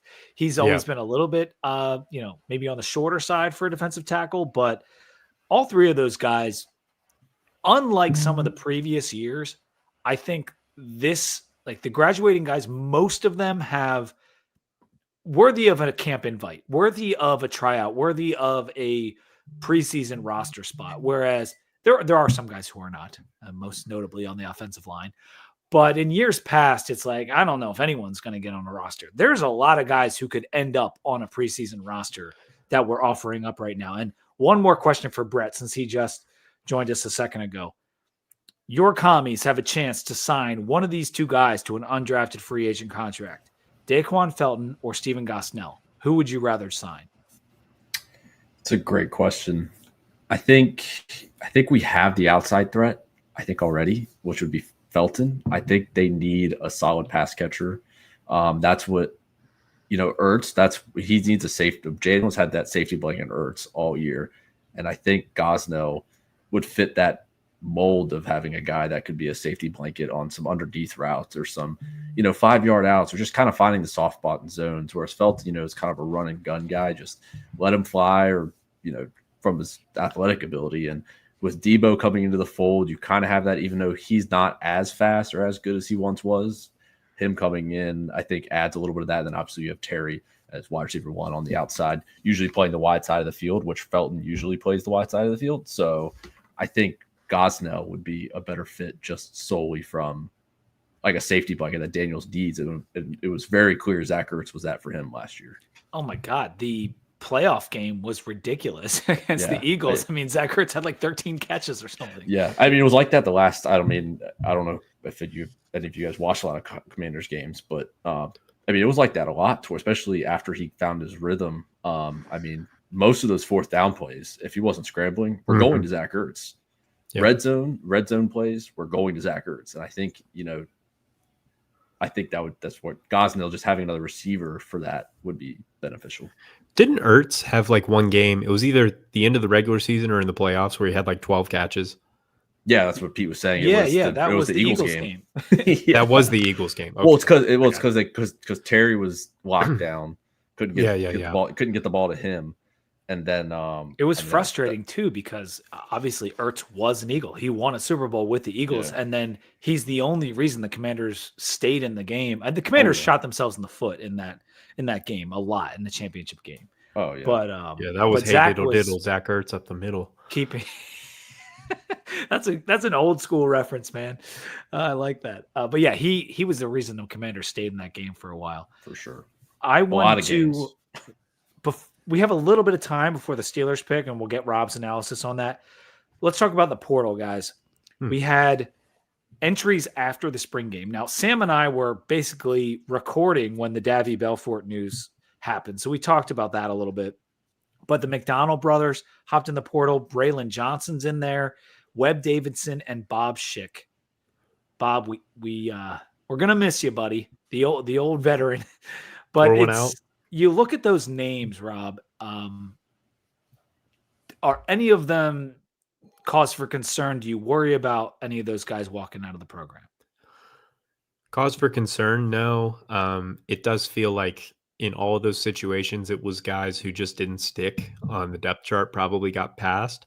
I think the players that I'm saddest to see go of that list are definitely the McDonald twins. I thought it was really cool, just having local guys, them both being from Salem.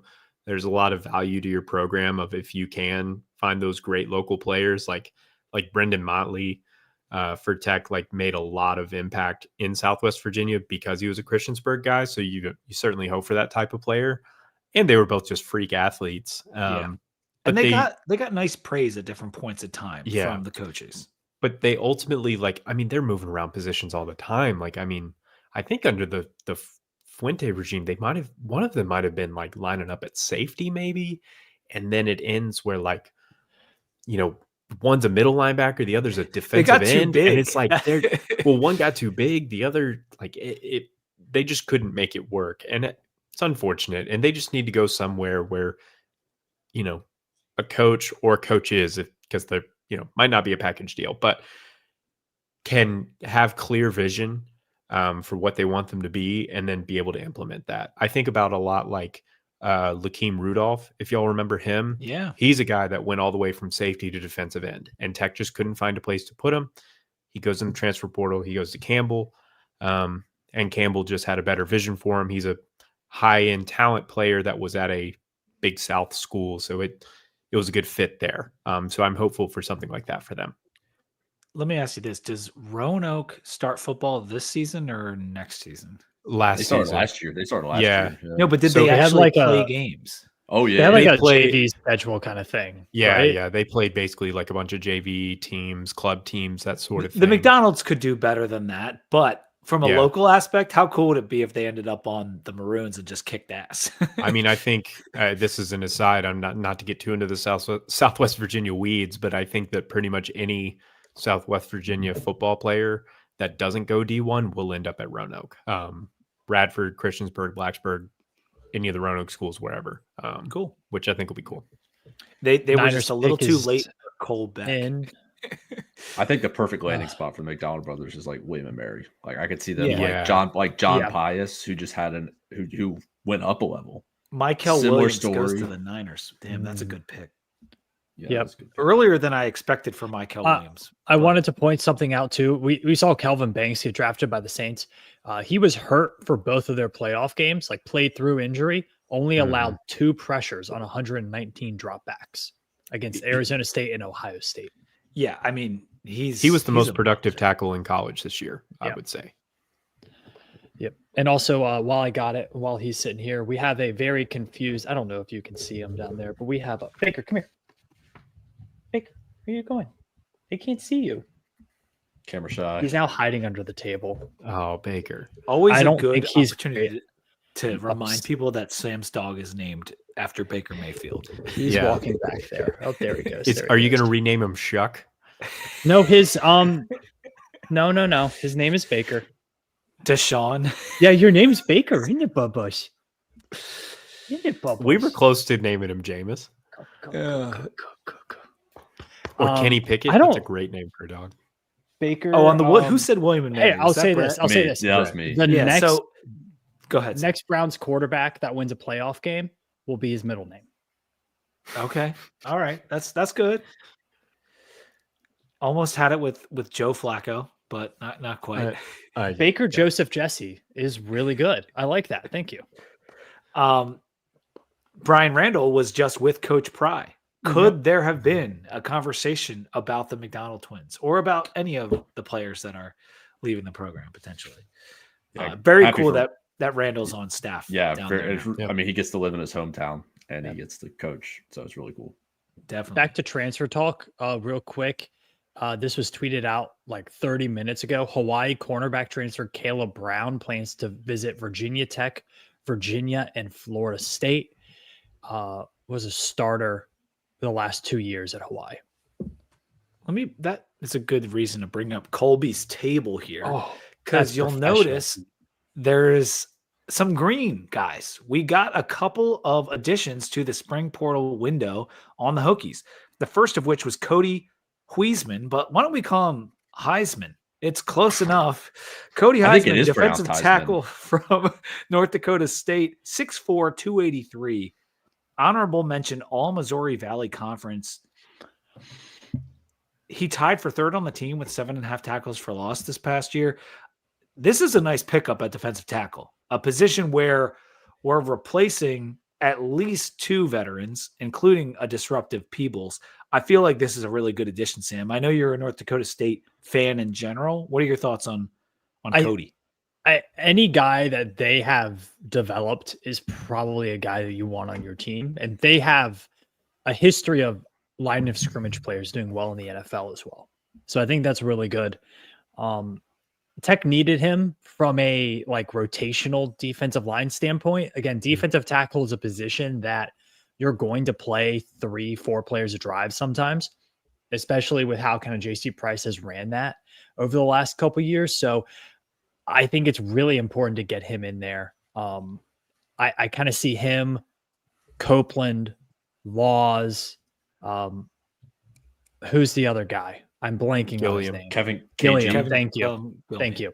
I can't talk. That's your kind of your starting four, I feel like now. And you also have the kid who transferred in from Hampton, who's a monster in Priester, size. yeah. And you have Priester. so it's you feel like they've started to build out that room pretty big. It's one that you don't think about needs as many numbers, but it does rotationally. They definitely do, and they were down. They were down to like 7 DTs, so I think this makes 8, and I believe he will be. Should he be in the 2 deep? Is this a reason to drink? Okay, we're gonna say he could potentially be in the 2 deep. Cody, I think he is. I think he's in your. I think he's with. I think he's with Laws. As your like. Okay. Round 2, right behind, DTs. behind Mhm. Copeland and Gilliam. Okay, and then the other guy that we added. Did you have a comment there, Robert? No, I was just saying that makes sense to what Sam just said. Gavin Crawford committed to the Hokies today. Offensive lineman from West Virginia. That's right. WVU 2VT is still happening. 6'3", 330, and he just enrolled in January. That is a very, very big early enrollee. What are your thoughts on the addition of Gavin Crawford, Rob? Well, Sam, what's the name of the town he's from?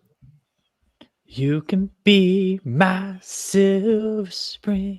The song's great. actually Silver Springs, though. That's okay. Which, but it's named after the song's about that town.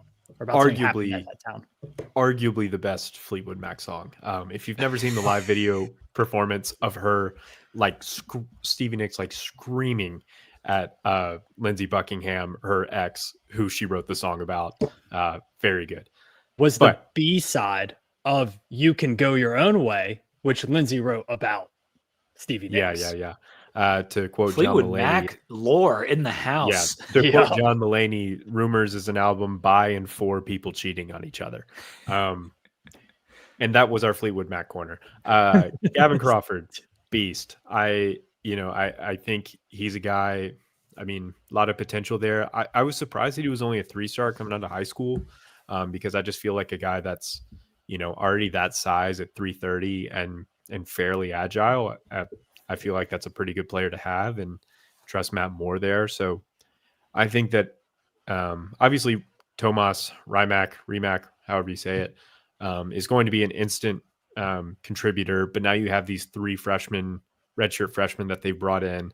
You hope that at least 2 of them are pretty productive, and I think this just increases the odds. And I think I have concerns across the board about our football team, but I feel probably better about our offensive line than I have since Vance Weiss was here. So if you consider the idea that we're trading Bob Schick and Webb Davidson for Gavin Crawford, I'm in, because you said he was a 3-star, but he was a higher end 3-star.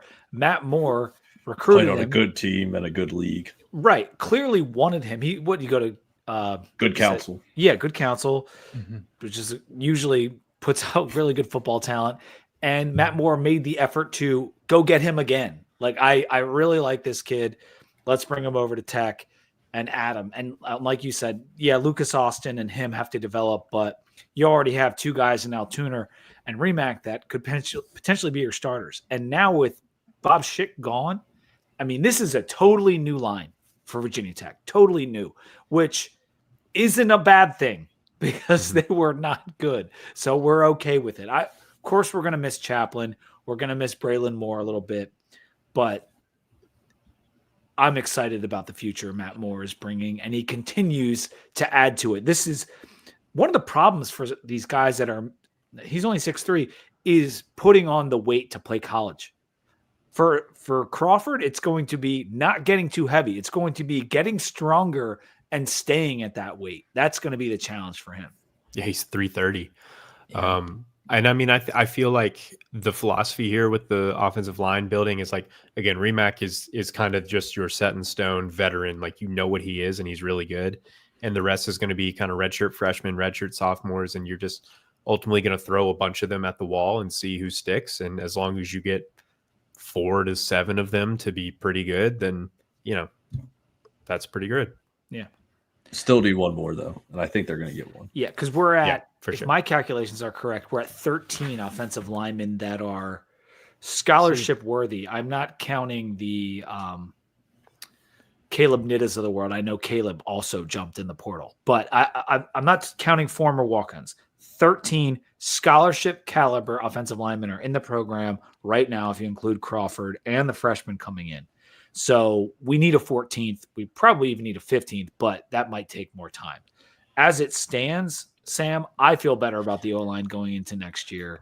Oh yeah. I mean, it's I don't know if it will be a like great offensive line or if it'll be a very good offensive line, but I think it will still be a area of improvement for this team. And again, like Matt Moore, he's had a good offensive line everywhere he's been every single year. You feel like they're going to, coaching wise, take a step up. Talent wise, I think they're pretty neutral. And so you feel good about that.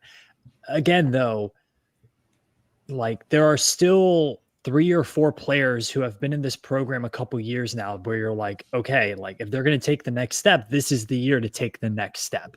And, they haven't taken it yet. There's some of these guys just need to take that next step or get out of the way for some of these younger guys. Right. And I think Virginia Tech, especially on the offensive line, has had a trouble in the past with moving on from guys who clearly aren't going to take that next step. And just because they're a year or two older, they get the starting nod over a guy. And I think Tech is in a spot now where you just need the 5 best guys to play, whatever age they are.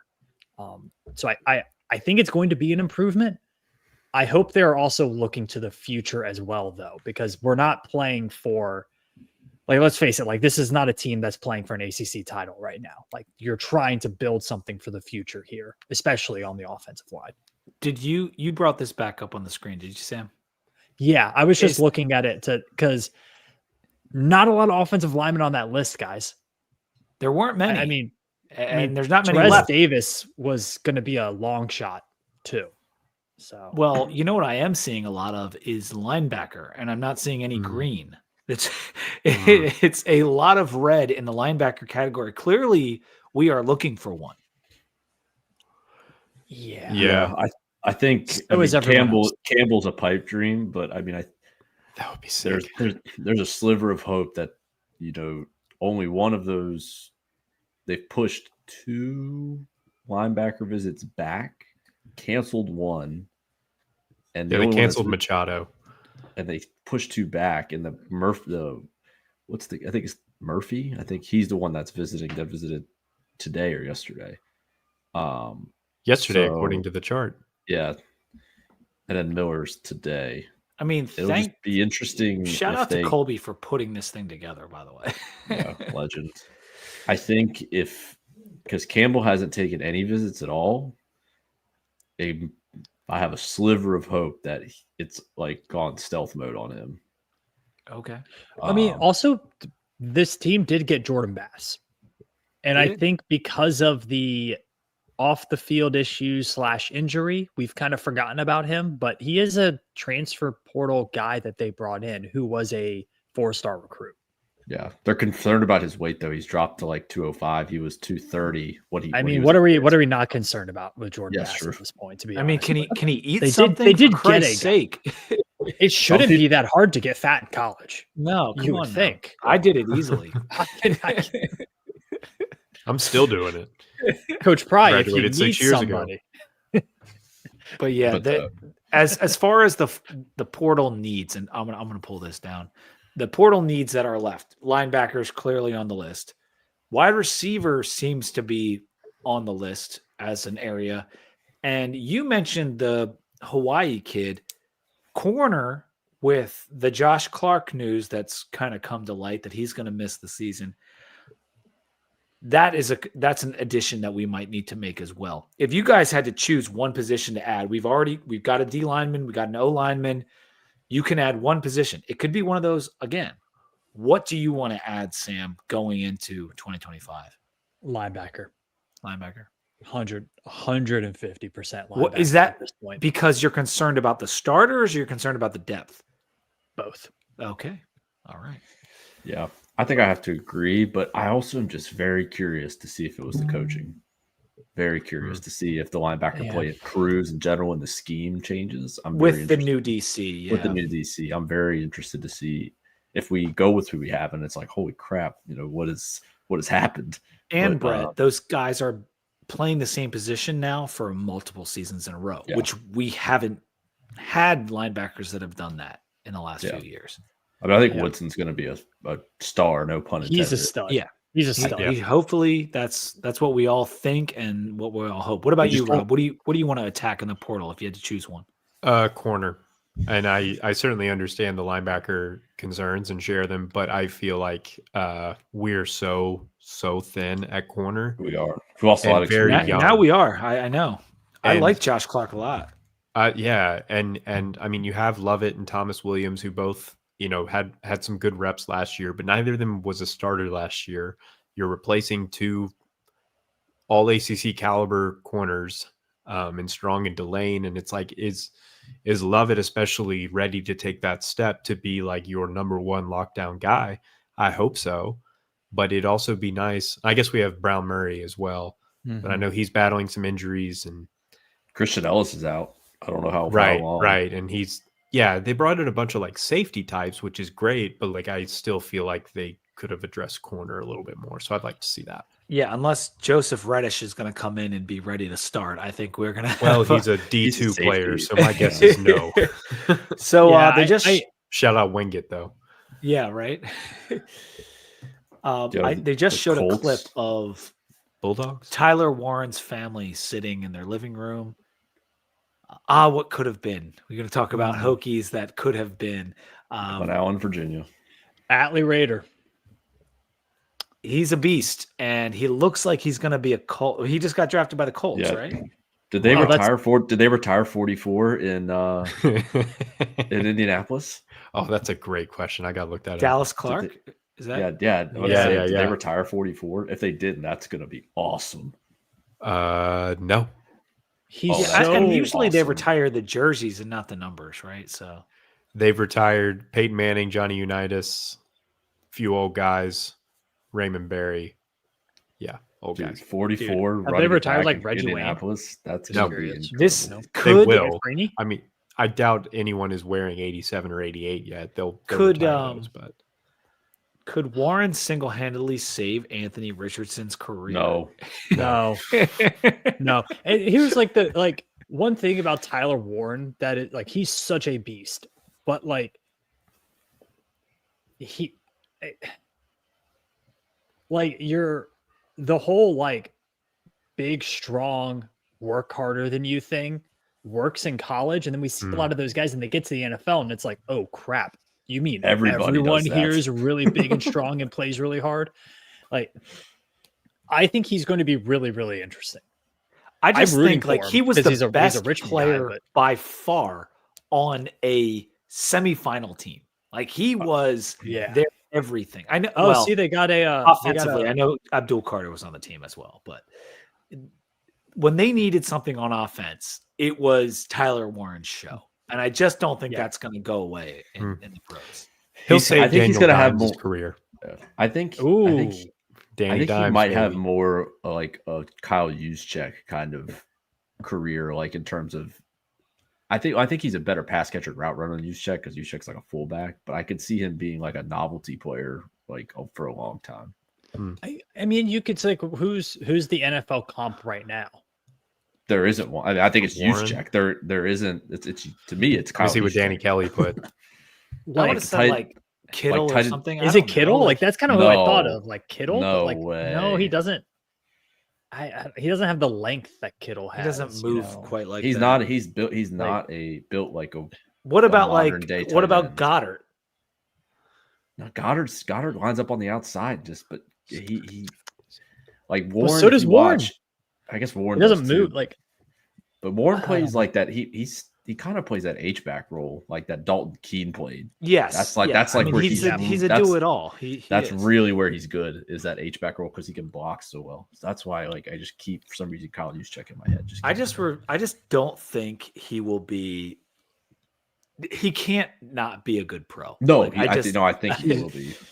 He's a good player. I don't think he's like a 850-yard like tight end, receiving. Yeah, tight I end, don't think so. You know, I almost think I'm trying to think about it more, and I tried to look up what Danny Kelly from the Ringers comp was because he has some good ones, but he said shades of Andy Reid punt pass kick champion, and I have no idea what that means. A novelty play, like a novelty. Are you familiar with the picture, Rob, of that Andy Reid? No, you're not. Look, okay, Google right now. Yeah, you have to Google it. It's Andy Reid when he's 12 in the punt passing kick. Oh wait, yeah, and he's like and enormous. he's just okay, absolutely gigantic compared to everybody else. But I almost think like to talk about the role he's playing and everything. To me, it's almost like if you took Taysom Hill and he gained 50 pounds. Yeah, that's Taysom Hill. I think is the best comp. Right, and it's Taysom Hill. I agree. Taysom Hill is working to a point. Yeah, like he would get more tight end usage than Taysom Hill has gotten, but you probably a little less QB usage. But you can have him take snaps and you feel good about it. Did you listen to any of the Ringer draft pods, Rob? Like some of the lead ups? Yeah, intermittently. Yeah, I actually listened to their thing on Tootin today, which was awesome. Danny Kelly loves that guy, which is great. Yeah, has him as the 69th ranked overall prospect.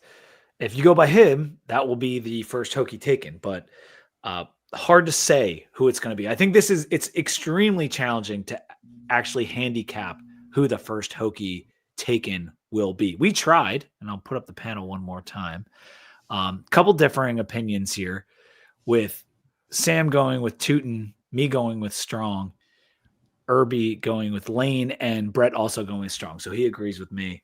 I just felt like Strong was the safest pick. The highest upside, I think, is Tootin. Yeah, I think if there's a team that's going to be like, oh, we want to draft a guy early, it's going to be Tootin. Like if a team finds somebody, they just love the speed, or the like tackle breaking or whatever it is. And I think Lane falls in that category too, but I think I went safe with Strong just because the history, and it's like not that matters, but emotionally, I think it does a little bit. So yeah, I mean, I quick hitter. Oh, go ahead. Real quick. Sorry. Michigan, 3 top 15 picks went 7-5. So Hokie fans, if you're feeling bad seeing these guys on here, like how did we go? Michigan, like when we had all the dudes in the 03 draft, Yeah, that's way worse than what we did. Of course, they did beat the national champions, but yeah. I'm saying it right now. Kellen DeBoer, or however you say his last name, is the next Michigan coach. Kalen DeBoer, the Alabama coach, is the next Michigan coach? I think so. I think if he doesn't win 10 games in the next couple of years at Alabama, and I don't think Shamar Moore is going to do well at Michigan. I just don't think he's that great of a coach. Even with Bryce Underwood, I think he's more of a Big Ten personality, and I think Lane Kiffin goes to Alabama. I've been manifesting it for so long. I don't think Sharon Moore is a big time Shamar Moore. coach. That's an actor. That's the Criminal Minds actor, Sharon Moore. Sorry. I just don't feel like he's a big time coach. Maybe he will prove me otherwise, but his decision making was terrible. I think he's learning on the job, which if you're at Michigan, you should not a good idea. Yeah, but anyway, enough about the Wolverines. We were finishing our thoughts on Portal. So we did that, and we moved on to prospects. I'm trying to figure out where we want to go next. Oh, you know what I wanted to do? I didn't review my beer, Sam. I'm drinking the Autoplay by Iron Hill. Let me get this off the screen. Iron Hill is pretty well known in Pennsylvania, Delaware. They actually started in Delaware, but they have a lot of restaurants and brew houses in the tri-state area now. And this Autoplay is a tropical American IPA, meaning it's not a hazy and it's not a West Coast, but it is tropical and it's kind of in between the two of those. You get the bitterness. 5.6%, so not very strong, but a lot more flavor than you get out of a session. The Autoplay Tropical American IPA from Iron Hill. I would recommend this thing. I'd probably I'd go 3.75 at the least. I do like it. It's good, but maybe it's slightly too bitter for my taste. Rob would probably really like it though. Oh yeah. I'm gonna go 3.75 for the mango wheat. Okay. And my second beer of the night is from Sycamore in Charlotte. Nice. This is the Honeysuckle Summer Ale. Ooh, I've heard good things. That's a Pretty great cool can. It's a great can. Looks very summery. It smells great. Like it smells like a candle. It's incredible. Not a ton of flavor, like a really, really small honey and maybe vanilla flavor to it. Ooh. But it's really light on its feet. I'm trying to get the stats on here. 5.3% alcohol. Yeah, but it's very much the golden ale, light, fruity, a little bit of honey, but really, really subtle.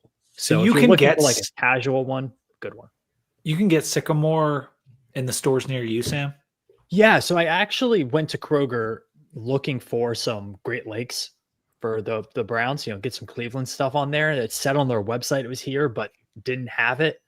So I can get Sycamore up here. Yeah, I can usually find Charlotte brewery beers in this area, but I don't know if you guys have felt this too, but definitely this area of Virginia have not been able to get many New England or Midwest breweries in grocery stores.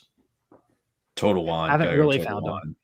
Yeah, Wegmans too has a good selection, but Wegmans is more like international now, I feel like, is where a lot of their stuff is from. Wegmans stresses me out, so I don't go there. So, yeah, just for the listeners' sake, Brett and Sam are both in the 757. Robert's in Charlotte, and I'm in the Northeast in South Jersey. But we don't get Sycamore up here. We do get Hardywood in a lot of the stores and outside of Philadelphia. So I can get Hardywood in my local store, which is pretty cool. So when GBS is out, I can grab that. They don't get all the smaller Hardywood things. Like I'm not getting Hokies Lager up here, but nor do I really want it. But they do at least. The Hefeweizen was better, or the orange peel one or whatever. Yeah, that one's fine. The original Hokies Lager, but that's beside the point. We do get Hardywood up here, which I love. My stores up here really do a good job of getting things, which is awesome. And Maine, can you guys get Maine in the 757? Yeah, see, because you go to beer distributors, right, Pete? I assume. Not anymore. Really? In Pennsylvania, that was the way, but even they've moved away from it. In South Jersey, we're all liquor stores down here. Yeah, interesting. Yeah, I'm wondering if that would make a difference. Well, but Maine's been making their way down a lot. Like even in DC, you can get Maine Beer Company everywhere. It's in Charlotte. Charlotte and in South Carolina too. So I picked up 2 bottles of the Lunch IPA is my favorite beer ever. I picked up 2 bottles of it from a specialty store in Clemson, South Carolina when I was there for Easter this past weekend. Wow. And then also it is on tap at a restaurant that is 3 miles from my house and at a place called the Tipsy Pickle, which is like a pickleball bar in Charlotte. So I can house a lunch, play some pickleball, and then also has a TrackMan golf simulator. So what more do you want? That's your new home now. Place. Yeah, that is my home. It's right next to my Rob wife's has a office. cot in the back. Yeah. And my wife's office is literally a stone's throw away. So Main lunch, tiny little something, a beautiful, what is it? Tiny, beautiful little something. And one of their others are, I like the Peepers. Forget the name of it, but they have 3 of my 6 5s I've ever given on Untapped are from Maine Beer Company. They've got a number of good ones. And I do appreciate about Maine Beer Company, if you're not familiar, that all their labels are just like in Times New Roman. It's just like the most plain, simple thing ever. Like they are literally just living off the flavor of their beer. So that's kind of how you know that they're good. I will be in Munich this summer. And I think I'm going to do as many beer reviews as I can. So I'm going, as one should in Germany. I'm leaving for Buenos Aires in a week and definitely going to do a couple South American beer reviews. I have no idea what I'm getting into down there, but I do know I'm not going to be drinking a lot of tap water. So beer is going to be tops on the list for Speaking something of safe to drink. Related, there's a lot of German and Italian descent in Argentina because that's where a lot of the Axis powers fled during World War II. I've heard that. Yeah. So Including, after the next hour of the show will be about how Hitler survived World War II in Argentina. So you might find a German beer in Argentina. I don't know. Yeah, I mean it's probable. Maybe I'll even review it. But yeah, no, I'm excited about the trip. We're going down for my buddy's wedding. In fact, the guy who's getting married has been on Too Deep. My buddy Joey came on the Friends from College episode this past year, and he's marrying an Argentine lady. And cheers to Joe and all the people that are going down to witness this thing. I have to do a little speech, so that'll be fun. You need to get yourself like a massive tomahawk steak with some chimichurri as well. So yeah, everyone that talks about Argentina or Buenos Aires in general says it's the best steak you've ever had. So I'm excited about that because that's also something you don't have to worry about eating. It's not a street cart taco. It's it's a cooked steak. So I'm very excited to hit up at least one or two steakhouses while I'm down there. Back to the draft real quick. They're now selecting the number 16 pick for the Arizona Cardinals. They select Walter Nolan, defensive tackle, Ole Miss. That's a guy who kind of slipped a little bit. Yeah, let's pull up. Pretty polarizing player. I feel like there were some people that were very high on him and some that had him sliding towards the end of the first round. So good for him. Also, that hat does not fit. That's hilarious. It's way too small. That's funny. To circle back to the 15th pick with the Falcons, Jalen Walker, edge rusher from Georgia. I think that's an awesome pick. And shout out to Salisbury, North Carolina, the home of Cheerwine and Food Lion.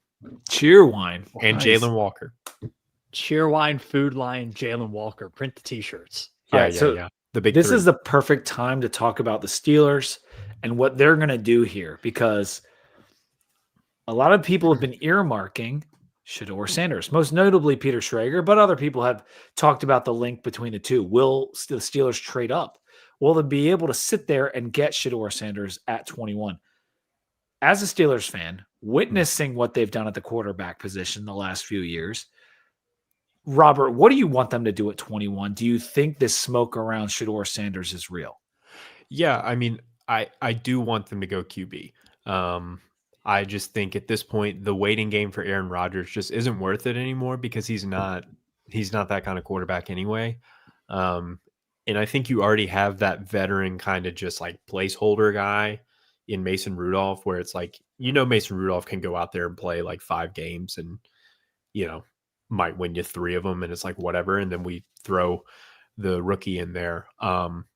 I prefer Dart to Shedeur personally. I think that the ceiling for Dart is much higher, while I think the floor for Shedeur is higher. And I just like the ceiling more because ultimately he has a stronger arm and he's probably faster than Shedeur as well. But I'm not going to be disappointed if they take Shedeur. I mean, at this point, like he was projected to be a top 5 pick at one point, and if he slides all the way to 21, like the upside is good enough given the circumstances. That's pretty good. So if they don't go QB, I would love to see them take Amari and Hampton for North Carolina because they have nothing at running back right now. So yeah, I agree with you on the Dart upside being higher than Shedeur. Sam, what do you think about that? Yeah, I think the athletic ability is one thing. Like he is not a quarterback who's going to scramble around. You're not really going to run designed runs with him. I also think in a league that is becoming so pass rusher heavy, and also in a division that is very pass rusher heavy, do you want a quarterback who has a tendency to sit in the pocket and take a lot of sacks? yeah. Like, is that going to be a guy who's going to be successful his rookie year, his second year? Like, I don't know about that. And so you have to weigh those things as much as the player themselves. Like, who am I going up against? Who do I currently have on my team? Because Robert, like, I don't think the Steelers' offensive line is like very good, really. And that's been part of their problem here. And so, like, do you want to combine a not great offensive line with a quarterback who has a tendency to hold the ball? Probably not. Yeah. Yeah, I mean, they had some injuries last year on the offensive line, but ultimately they did lose Dan Moore, who was their tackle, and he signed a $20 million contract elsewhere. So that is a deficit there. I see where you're coming from because I think that makes a lot of sense. But I think that if you're the Steelers right now, you kind of it's a shit or get off the pot kind of thing. Yeah, I mean, you need And, like, somebody, right? right. And Yeah. what are the alternatives here? Aaron Rodgers can't move. Kirk Cousins can't move. Mason Rudolph never could move. Like, what do you get? What else are you gonna do? Yeah. At least Shador is like young enough to like Yeah. be somewhat mobile. You're absolutely right, because it might not be the perfect situation. It might not be the perfect QB class, but you need something. You need a player that at least you can start the idea of building around. And Shador has big time playmaking ability. And he has, there's a certain floor with Shador, like you said, that is at least intriguing. It's a better floor than you have with Mason Rudolph or maybe even a Russell Wilson, who you've been relying on in years past. So I don't hate the pick. I think the idea of Dion trusting in Tomlin with his son, that makes a little sense in my head. But they need so much. The Steelers need more than just a QB. I mean, that would help greatly. But the defense was really good last year. So if you can get some competent QB play, maybe you could win a playoff game for the first time in a while. Yeah, I mean, the Steelers' MO has been last year they had the most expensive defense in the league and they had the cheapest offense in terms of cap spending. I'm pretty sure like Cam Hayward, TJ Watt, and Minka took up like over 40% of their cap. And so that's just what they're building it on. Like they believe that those three players are going to be like Ring of Honor retired number kind of guys. Yeah. And I don't know. I mean, the Metcalf trade was a trade that I've never seen the Steelers make a trade like that, to be honest, to leverage that much draft capital for a player like that and give him a huge extension. That is very anti-Steelers. So to me, that tells me that they are buying in and trying to fix this offense because they know that ultimately that's what's held them back. Like TJ Watt and Hayward and those guys have deserved a better offense than they've gotten in their careers. And that's ultimately what's been, the Achilles heel. So, I mean, I think actually really like the Shador pick. Now I'm really thinking about it. Like I kind of love it. I think like it's what you have to do. It might not be the not a optimal bad move, pick. but it makes sense. It's not a bad pick, but it is a like, if the Steelers want a chance to win in the next 2 or 3 years, they're not going to do it with a quarterback who's currently on the free agent market, or they're not going to do it currently with, have on their roster. Dart. And they're not going to do it with Jalen Milroe probably. No. And so it's like Jackson Dart or Shador, and then it's who do you want the most? Because we've seen Jackson Dart also look like absolute crap in a very quarterback-friendly offense. And Lane Kiffin's offense was a nightmare. Lane Kiffin's offense does not produce NFL quarterbacks. So I will double down on the running back point as well. Of like, if the Steelers don't draft a running back in this pick, they either need to trade into the second round or use their third round pick on a running back. Do they though? I mean, it's the deepest running back draft in years. Schrager had Shamar. I just want to make sure that they have a good running back on because I agree it is deep, but that is high for Stewart. People had Stewart between like 25. Like after we did 25. Shamar Stewart just Bengals. Jeez.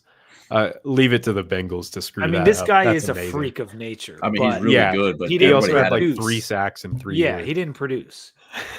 He's the Mike Mamula of this draft. You guys are too young for that, but yeah. So I would like to see. I think especially with Arthur Smith's offense, is you need like a like elite rushing attack, basically. The best offenses he had were obviously with Derrick Henry and with Bijan. Like you're not going to get that type of running back, but if you can get, that's why I love Amari and Hampton here, is because if you can get a guy that you can just feed the ball to. Jalen Warren's not that guy. Neither Kenny Gainwell. Like those guys are more, third down. Gainwell, he's gadget fine. players. He's fine. Yeah. But like he's not ever doing anything spectacular. Fantastic name for a running back. Like elite running back. I have to say, every time, my wife can attest to this, every time Gainwell got the ball, I would just say he gains well. Every time. And it was the stupidest thing. And she hated it, but I'm going to miss that. So let's take a pause on the Steelers, even though they are closer, and go to the commies, because We're about 2 hours in, and we're not going to make it to the end of this first round before we have to cut this thing off. This So, thing is Brett, going really slow. dude, it's going real slow. It's going real slow. We had hopes that they might get through the first round in 2.5 hours. That's not going to happen. So, Brett, you're looking at where the commies are picking, what they need. We talked a little bit about their wide receiver needs and whatnot. What do you want them to do with this 29th pick as it stands right now? It's interesting. I've said it a couple times. Outside of the first round, the commies fall. The Virginia Tech players fall almost exactly to what the commie needs in the exact rounds they would probably take them outside of the first round. So to me, I think they got to look for. I mean, obviously, improvement in secondary. That was horrendous last year. Defensive line, I mean, Shamar Stewart, I didn't love that pick, but I could see why they did it. But now he's gone, so it'll be interesting to where they go from there. There's plenty of D-line options. Yeah, there are plenty of D-line options. It's tough. I think this pick to me is the hardest pick for them. Is this first round pick? I think they can really gain a lot of ground in the later rounds. I think between offensive line, even though they beefed it up a little bit. They did well in the offseason. Yeah, on the offensive line. I think, but before going into the offseason, I think everybody's like, we need to draft offensive line. But I think it's tough. I think a lot of people were going with I don't know. I've sat on it a lot. Like Pierce will be there, right? Yeah, Pierce will be there. What does McShay have? Mike Green. Mike Green, maybe. I just Mike. The one thing I remember about Mike Green is his competition to play. He was so good against okay competition. I didn't think he looked that good even against Tech. I mean, he did it. I mean, he had 18 sacks. He had 17 and a half sacks, though. I mean, that's nuts. Crazy. Well, Ezeraku didn't look good against Tech either. Yeah, that's true. So, I mean, I just it'll be interesting. I think Pierce probably is good just because he's an edge guy. We need an edge rusher. I mean, I like Mike Green too. I worry about his competition. Has Will Johnson gone yet? He's probably going to go right here. The Seahawks, maybe. He has not gone yet. I really love Will Johnson at safety, or the defensive back.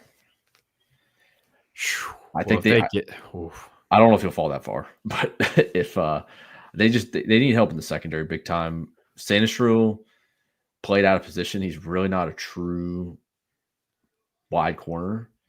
Did really well for a rookie. He did great. They're still going to be young in the secondary, but I think I think that's where you get your pick because the secondary is not deep this year in the draft in general. Mm-hmm. And so to me, I think you go defensive back first. I don't love people talking about wide receiver. I saw Luther Burden's name thrown around again, and I almost puked. And I know how Irby feels about him because he was, before DK Metcalf, they were talking about Burden to the Steelers. So, which would have all right. So what's the problem with Luther Burden?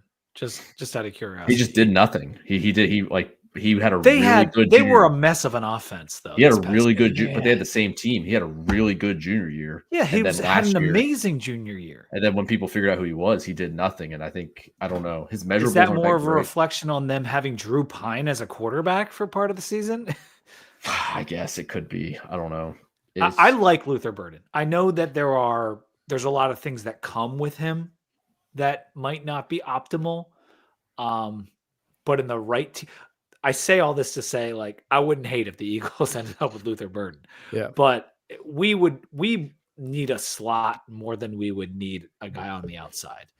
A third wide receiver to go with Smith and Brown would be great. I don't know if we're going to end up having that luxury early in the draft. I think you can get that. I think you like Isaiah Bond or somebody late would be. Yeah.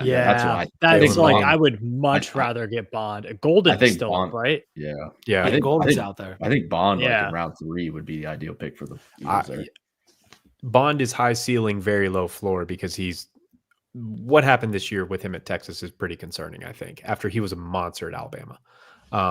But it's not that I dislike Burden. The thumbs down was dramatic. I think it's just he's not a first round receiver for me, even in this weaker class. There's just other guys I would rather have. I would rather have Igbuka. I'd rather have the Iowa State guys. I don't know. There's just more They're just Isn't better it options hilarious? out there. There's 2 Iowa State guys in the top 40 picks, basically, And that 2 are TCU projected. guys. Yeah, They were it's good wide wild. receivers, man. And They're I know good. that Iowa State was a solid team, no doubt about it. But as the Tech homer, I'm looking at some of these names, and it's like, yeah, I'd rather take Jalen Lane in the 4th round if he's there than maybe some of these guys. I definitely think it's like at this point in the draft, like mid to late 1st round, I don't know if there's a wide receiver that's like that much of a freak that they're not replaceable by somebody you could get later in the draft. Yeah. You know, Like if they were if they were an elite wide receiver, they'd be gone by now. You know, Mhm. Yeah, like Tet's the only one, and he's gone. what do you No, guys that's think of a name that has been brought up and number 15 overall on McShade's big board, James Pierce? Because I feel like he was a guy who had so much hype going into last year and then didn't really do too much, especially in some bigger games. He was supposed to be, Sam, the number 1 overall pick, potentially. He was supposed to be draft. Abdul Carter. Yeah, he was supposed to be Abdul Carter. So for me, sitting back at number 32, which I do actually think Howie, the GM of the Eagles, is going to trade out of. That's great value. Like, he has that type of ability. Didn't live up to it, but that's just another example of how many defensive ends are in this class. Like, would I rather have James Pierce or Resurreku? I'm not a scout. I don't know which one I'd rather have. I'd probably go Ezeraku just because he produced, but the Pierce, like the tease of James Pierce is very much there. Here's what's going to happen. James Pierce is going to get drafted by the Ravens, and he's going to be fucking awesome because that's how this goes. Well, they thought the Ravens were going to end up with Malachi Starks, which would have been perfect for them. But he's not available. So who is the most Ravensy pick that's left here? James Pierce. I'm telling you. Pierce could go in there, and he's going to have a weird, like he's going to have like a single digit number or something like that. Is Johnny Barron still available? He is. Yeah, I could see that. They had a lot of Barron is who you should be hoping for the commies. Is that's he's was really one. Good. I was gonna say he's one that is probably would fall. I mean, I gotta say it. Schrager hasn't gone early, but that was the name that was thrown around in the first mocks were Barron to the commies. And then if not him, my boy Siobhan Ravel from it's late enough ECU. to put it on. There we go. Oh, no, I'm still kind of in shock. I'm not gonna lie. I thought I was gonna have Travis Hunter by now, and I don't have. That is so. Looking back, reflecting, just it hasn't been long enough, but it's been a couple hours. How much of a like kick to the nuts is it to not have Travis Hunter when you've been thinking you're gonna have him for a week? It's more about like this team right now just needs positivity. Like it's been so negative ever since they made the Deshaun Watson trade. And it's like they just need somebody on that team to like give you a smile. And that sounds so dumb, but they just need that because everything around has been so negative. Yeah. And like Travis Hunter could have been that guy. Now, Cleveland is not a franchise that has historically done well under the national microscope. Like every time they get a player like that, whether it's Johnny Manziel, whether it's Richardson, all those guys, Deshaun Watson, Brandon Whedon, they fall apart. Like it's so bad. So like getting a Midwestern who was the wide receiver lineman that Josh was a Josh Gordon. Josh Gordon couldn't stay off the weed. He somehow was the leading wide receiver in the NFL. Some type of substance abuse, yes. Stephen A. Smith owes his career to Josh Gordon. Yeah. Let me just say. But I just like I don't know if I'm a huge fan of the Mason Graham pick at 5. Like he's a very good player, could be great player. They got an absolute haul though. Like that's the type of player. Nerdy stats of it. They're like, yeah, they won that trade in terms of pick value. Yeah, I would say it's like the Browns made the smart trade, the Jags made the fun trade, Yeah. And sometimes the smart trade works out. Sometimes the fun trade works out. Sometimes neither does. Sometimes they both do. We'll see. I will the Browns say this made too. the right move on that. I Yes. like Travis Hunter, and from a PR selling jerseys, the Browns fucked up. But I think we're on the same wavelength, but like it's the Jaguars and the Browns. Only one of those franchises has trouble selling football tickets. And it's not the Cleveland Browns. It's the Jaguars. Yep, so very if you're from a business standpoint and you're the Jaguars and your stadium's half empty every game. Like Buka just went to the Buccaneers. So he's off the board. Wow, that's early. All right, McMillan. Jeez. Yeah. Oh, He's yeah. what I was going to say, Sam. Is that his house? Lakewood, Washington. He's at some kind of like country club or something. My dog just might be camera shy as well. Mason Graham is the type of pick where like you set it and forget it. Like you literally like when we took Fletcher Cox, it wasn't a sexy pick, but he played 13 years and he got us a Super Bowl with a bunch of other guys. Like it is such a cornerstone of your franchise, and you build around the Lions. Like it's never fun on draft night, but it is the right thing to do. Mm-hmm.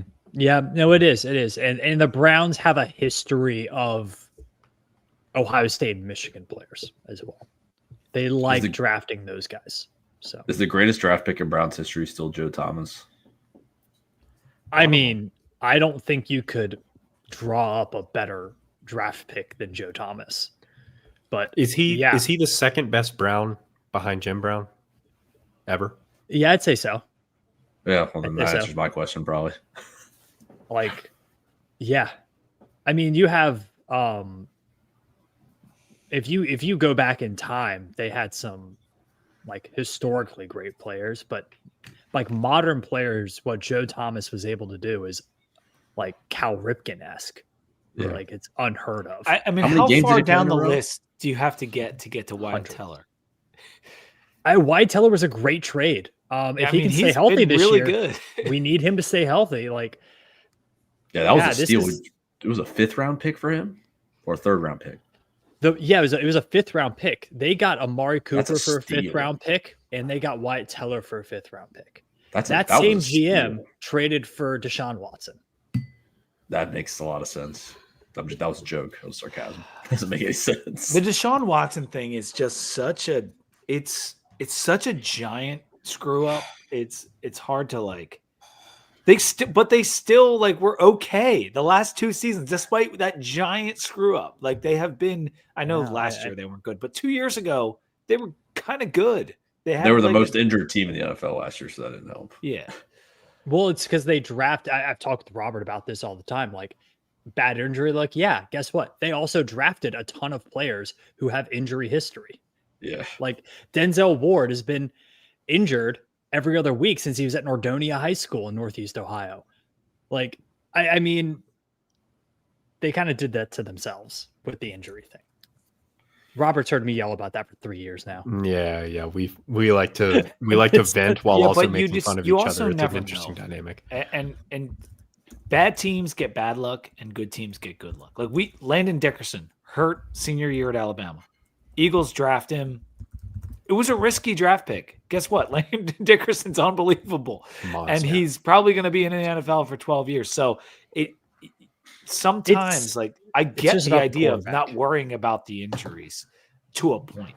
Mm-hmm. I mean, you got to look at the commies. Like if you look at their roster, good, not great. Oh, and then I think it was just not a good roster at all. I think they just found a dude who was insane. I mean, quarterback, and he lifted everybody. His final stats were just like at the top of the league, like number 3 in the league as a rookie in terms of QBR and yards per attempt and like all this kind of stuff. It really is a little scary being in his division, you know. I see a sophomore slump a little bit. Yeah, I mean it's inevitable, right? A little bit. If you're the commies, would you rather be like, we have our stud quarterback, let's build our offense around him, or are you going pure defense? I think there is a good strategy for Washington to just say, like, let's make 4 defensive picks this draft. Like our first 4 picks we have in this draft are all defense. Yeah, I mean, I think after watching AJ Brown just absolutely, for lack of a better term, bitch the secondary for like 60 minutes, I think I'd go 4 defensive picks just because that was the. I mean, that happened a lot this year. The Commanders just got lucky. A lot of 4th down conversions, a lot of kind of weird plays.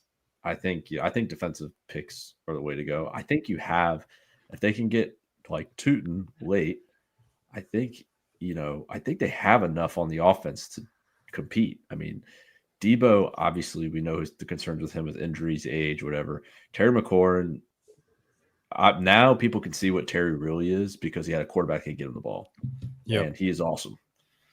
So if they can just get a serviceable running back, I think they have the pieces on the offense to compete. It's the defense that's the problem. And they short up the O-line a little bit. So yeah, they did. Whatever, they did that. Whatever running back they bring in is entering a really fun, and even Brian Robinson is still around, right? I mean, yeah, those guys are going to see an uptick in production. Yeah, and so Robinson just brings no juice. I love him. I mean, he's a mean running back, and he just does. You need a guy that brings juice, and that's why they brought Eckler in. But Eckler was hurt, like he always is. So let's take a moment just to look at one. Let's talk about Roback and make sure you use code 2DVT at roback.com to get 20% off your first order. They've got new the exciting whites. The new whites are awesome. They've got the Commonwealth. They've got all of the game day collection. So many nice ones. The Lane Stadium polo. But make sure you use code 2DVT to get 20% off your order on that. What I was trying to analyze here, guys, is we're only through about 19 picks, but we haven't really seen a big run on any position that would help some of our Hokies. Like we haven't seen 5 running backs go, which is going to help Tootin, or this many cornerbacks that's going to help Dorian. I was hoping to get a little bit of a run on something, but we're still early. This is moving slow. Yeah, it's very slow. And I think tomorrow, like day 2, round 2, you're going to see a lot of running backs and a lot of running backs in round 2 and round 3. You're going to see a lot of them start burning. Genty was clear. Genty and Hampton, obviously Genty first, or the clear like 1-2, get them out of the way in the first round. Then it's going to be like Judkins, Henderson. Now Tootin's in the conversation. Broncos are up, and they've been talked about taking Omarion Hampton for months now, or for at least weeks. I'm wondering if he didn't go yet, right? He's sitting out there. They just showed a graphic of like 5 running backs. Do you think he hasn't gone yet? Do you think that's going to be? I think it's possible, and I just cannot believe Bo Nix is a serviceable NFL QB. That is the most shocking thing of all time. It really one of the is. More surprising football results of the last 10 years for me. I'm not going to lie. It's got to be. It's like got to be. In 2 different ways, both him going to Oregon and him going to the Broncos. Both. I expected failure in both. He continues to surprise us.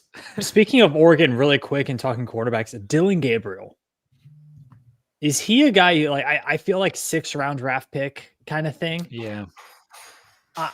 Don't sleep on him. Career backup, like NFL teams hate lefty quarterbacks unless you're Michael Vick. He could be, and there goes Chase Daniel money. Wow. Yeah, I'm thinking Case Keenum, like he just comes in. He's like the relief pitcher. You know what I mean? Come in for 8 games with an injured QB and just go crazy. The Broncos might not allow a point next year. Jade Barron. So they have, wow. Oh man, the Steelers. All right, so every player I want them to take is available. Look at the crew he's got. My God, look at all those. That's people. a lot of people. Holy shit! Beside myself. So what are you bitching about over there, Robert?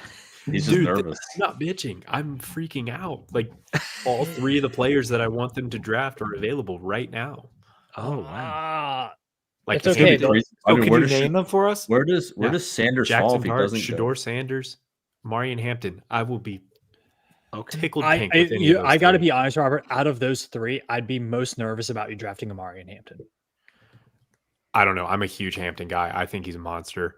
He's really good. No, like he's from me as a Browns fan. Marion Hampton would be the guy who's like, God damn it, they got their. The only concern with Hampton is that they ran him a lot. Like they used him a lot. They did. They did. Like they. But he is also he's like the 21. reason they got 8 wins. Yeah. He's the soul. I love him. He's awesome. Yeah. Dude, him against JMU was crazy. They just like didn't tackle him, and then Ian just didn't play defense. But it was crazy to watch. Alonzo Cannonballs Barnett with 1,000,000 yards passing in that game. After we see who the Steelers take, Brett, I want a prediction for the commies. I will give now that Barron's gone, that just like changed things, I think. Because Johnson, I will give a prediction for the Eagles, and then we'll close it out after the Steelers pick. I mean, this pick right here alters the rest of the draft, in my opinion. The Steelers pick, it really does, because if they don't go Sanders or Dart, where do they go? It'll be Sanders. Well, have you guys heard the talk about us trading Dallas Goedert during the draft? It's on our Dallas end. Goedert is not drawing enough headlines for me nationally, and that's fair. But it's been making the rounds that by the end of the draft, Dallas Goedert will not be on the Eagles. They don't want to pay him or whatever else. So that means you guys know about the tight ends in this draft. I mean, there's a lot of freaking good tight ends. Could the Eagles target a tight end at 32 or an edge player? That's kind of what I'm thinking. But Brett, you think about what your prediction for the commies will be, and I'll think about mine as we kind of wait here for the Steelers to make the announcement. Is Jackson Dart Mormon? Wait, was that him sitting on the couch? Yeah, that's him right there in the center. He lives in Kaysville, Utah, and his family is massive. Do you think Bob Schick ends up at Utah State or Weber Definitely. Utah State? State Utah State. I can picture it now. He goes to Utah State. The man was made for Logan, Utah. Going home for him, right? Mm-hmm. Logan, Utah. Heard a great college town. And play for Bronco. I could see the Commanders. Well, let's just go. Mel Kiper hasn't aged in 20 years. No one's talking about that. Can we talk about how much tiger blood that guy's drinking?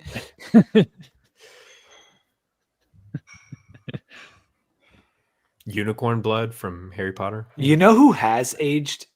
And quite frankly, since it's 2 hours and 20 minutes into this podcast, looks like shit, is Todd McShay. He has not. I know he's got. There's been some issues there, but hanging out with Portnoy too much. He is with the Ringer now. Seems to have his feet underneath him, but he has aged. There it is, Rob. What? Robert's gonna have a conniption. They were gonna do this. Welcome to the club, buddy. Oh my God, Pittsburgh. How could I expect them? No. This is the most Pittsburgh Steelers pick of all time. It really is. Oh man, dude's really crying though. I feel for him, but he's really good. No, he's a monster. Yeah, he's really good. Oh, great, cool. You still have no one to throw the football, but he's really good. One of his family members was wearing a Mighty Ducks jersey. No, that's the Oregon hockey jersey. I could have sworn it was the original Mighty Ducks jersey. I can't believe it. That's pretty shocking. Brett, what if Hampton is a Commander? If he's available at 29, you take him. But yeah. I didn't think he'd be available. Is Shador a first rounder at this point? No, unless somebody trades up, he's not. Look at who's left picking. I know a team with some draft capital to trade up. Dude, I could. Ooh. I know a team. Who? The Browns. Those Brownies. Browns have the most draft capital in the draft right now. That pick just changed like everything. I think to me that's more about. Let me see if he's what NFL execs think about Shador Sanders than it is about the Pittsburgh Steelers. Yeah, like I think that's a pick to them saying like he's not that guy. Well, and they knew. I mean, they reached in a similar situation for Kenny Pickett, and that blew up in their face. So I understand, like, if you want to be 100% certain that this quarterback you're going to draft in the first round is worth it. And I just can't believe I remember Irby and I talking about Pittsburgh and just like watching Pickett become a baller at University of Pittsburgh. We're like, that dude is a Steeler no matter what. And it literally happened. It happened, yeah. When I saw here's when it happened. When I went to Pittsburgh, went to a Steelers game, and I saw a woman with a T-shirt on, and this was while Kenny Pickett was at Pitt, and it said Saturdays are for Ken, Sundays are for Ben. I was like, we are effed. That's so funny. I mean, does somebody now reach, like, there's one of these teams back here, probably one, I mean, Green Bay, Minnesota. Minnesota is really interesting. So Minnesota, Darnold left. They didn't resign Darnold. They have a quarterback coming off of a pretty bad leg injury. They were rumored to be in the Aaron Rodgers sweepstakes. Is Minnesota a team that's just like, hey, he fell to us? Like Penix last year. Like yeah. After getting because JJ McCarthy was a guy who's like didn't do a whole lot in college as a passer, coming off of a really bad leg injury. You don't have another quarterback. But the Giants still have the 26th pick. Is that right? I think so. Currently. Sanders. Oh, yeah. Sanders could fall there. The other thing about the Vikings, Sam, is that I think they only have 4 picks in this draft. They have the fewest picks of any team. Yeah. They're in kind of a no man's land. Obviously they have a good coach. They have a pretty good team. I mean, they were good last year, but they weren't. No one believed in them. Like even when was it the Kirk Cousins teams that no one believed in that team and then they failed, and then no one believed in the Sam Darnold team and then they failed, and they'll probably put something together here. But it is a curious. It's a curious pick for them to see what they're going to do here. But with the Harmon pick, not a reach. It's not a reach. 23 on McShay's big board, very close to where the Steelers picked. But as far as the mocks go, a little surprising. A little surprising. He was always someone that had been floated around with the Steelers, and like especially if you looked at the earlier mocks, there were a lot of Harmon to Pittsburgh. Like that was an easy match, but then it was once the quarterback's buzz just started more and like they kept striking out on the free agent stuff and everything else, then people were kind of shoehorning the quarterbacks in. But Harmon has been someone that I've seen mocked to the Steelers since like February. Okay. Can we give a special shout out to college basketball enthusiast John Rothstein just tweeting out Clemson will open the 2025-2026 season on November 3rd against New Hampshire. Is there Brad Brownell against Nathan Davis. Thank you, Rothstein. Is there a man more committed to the bit than him? Oh my God. Oh man, it's impressive, honestly. Because right now people are starting to lock into Kawhi. Kawhi and the Clippers are about to start playing basketball. Actually, they've already started. It's 10:30 at night. We're about to finish the first round. No one is thinking about college basketball. In fact, on my updated sheet, Sam, I didn't even have any men's basketball notes for us. The biggest thing is Hawthorne, the transfer potential from West Virginia. Hokies were in on him, leading on him. Duke has swung into the picture. So some stiff competition on that one. I believe the women's team got a transfer today. 96%. That's as much as I know. The women's team, there's been the bat signals up in terms of getting. Yeah, they got a transfer today. I forget who it is, but they got one. Yeah, I don't know if it's been announced. At least I don't know who it is quite yet. But Sam, while we're waiting here, baseball. What's going on with the baseball team? They are. Switch those gears. They are grinding right now, man. I mean, they currently have the 12th toughest schedule in the country. They've played back-to-back teams in the ACC that have a good shot at making Omaha and Florida State and North Carolina, sliding a bit in the ACC, but they're staying strong in the midweek. They won a really tough game against VCU, one that they had to grind out. You were there. Yeah, I was there. It was awesome. Tons of Hokies there at the Diamond. They will play Duke in Durham this weekend. Winnable series, tough series against a very good Duke team, but a winnable series for Tech. They have Duke, Pittsburgh, and UVA left. They can win all of those series. I think they need to go 5-4 in those last 9. And then they have a couple of good non-conference games, including 2 against Liberty. So right now they're like a 2 seed in the regionals. So they're sitting somewhere between like, I'd put them between like the 25th and 30th overall seed in the country. I think they need to keep winning, though. They're in danger of sliding down. They need to keep winning. Mm-hmm. But, I mean, again, 12th toughest schedule in the country, and it's not really going to get awful much easier, maybe a little bit, but probably going to finish top 20 toughest schedule in the country.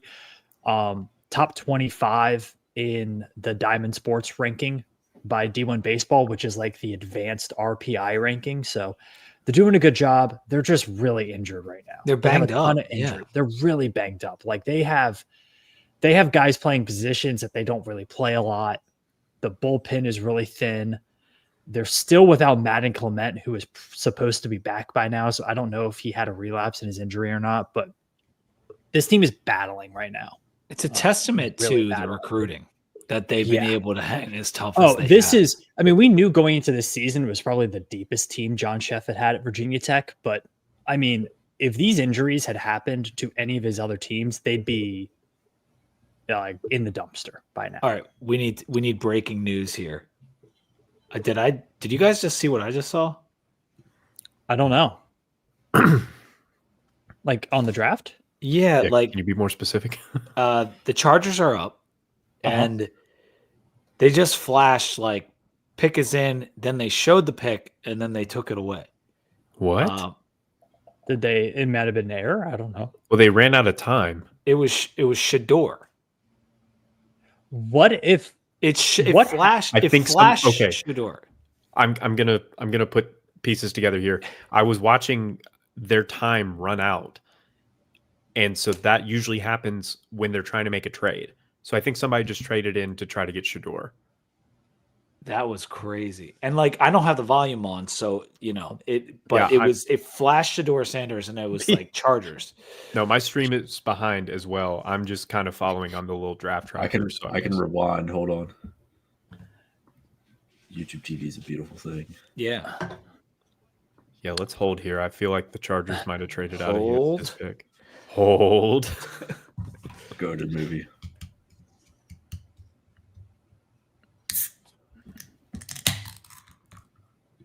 All right. So Harbaugh is now hugging people. So something they did something. they pick somebody? It might have just been an error, right? Like errors happen. Los Somebody's Angeles getting- Chargers selection.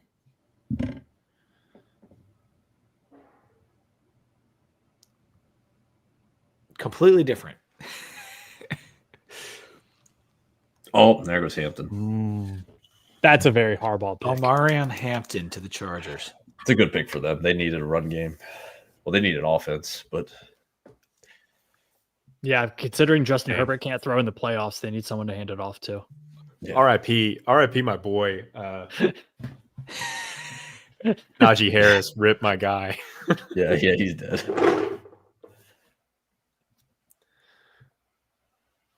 And well, J.K. Dobbins is dead as a doornail. Yeah. He's just never healthy. Yeah, had so much potential. Did Dobbins, but he Blew just both couldn't- Achilles, right? He blew Yeah. one and then he blew another one. Yeah, this Yeah. guy's Yeah, I Well, mean he tore they his ACL and then They had ACL, then the- Achilles. and then Achilles. It was like the Kevin Durant thing. yeah. when you look Yeah, at this- Omarion Hampton's build, it's just like that's what a running back's supposed to be built Mhm. like.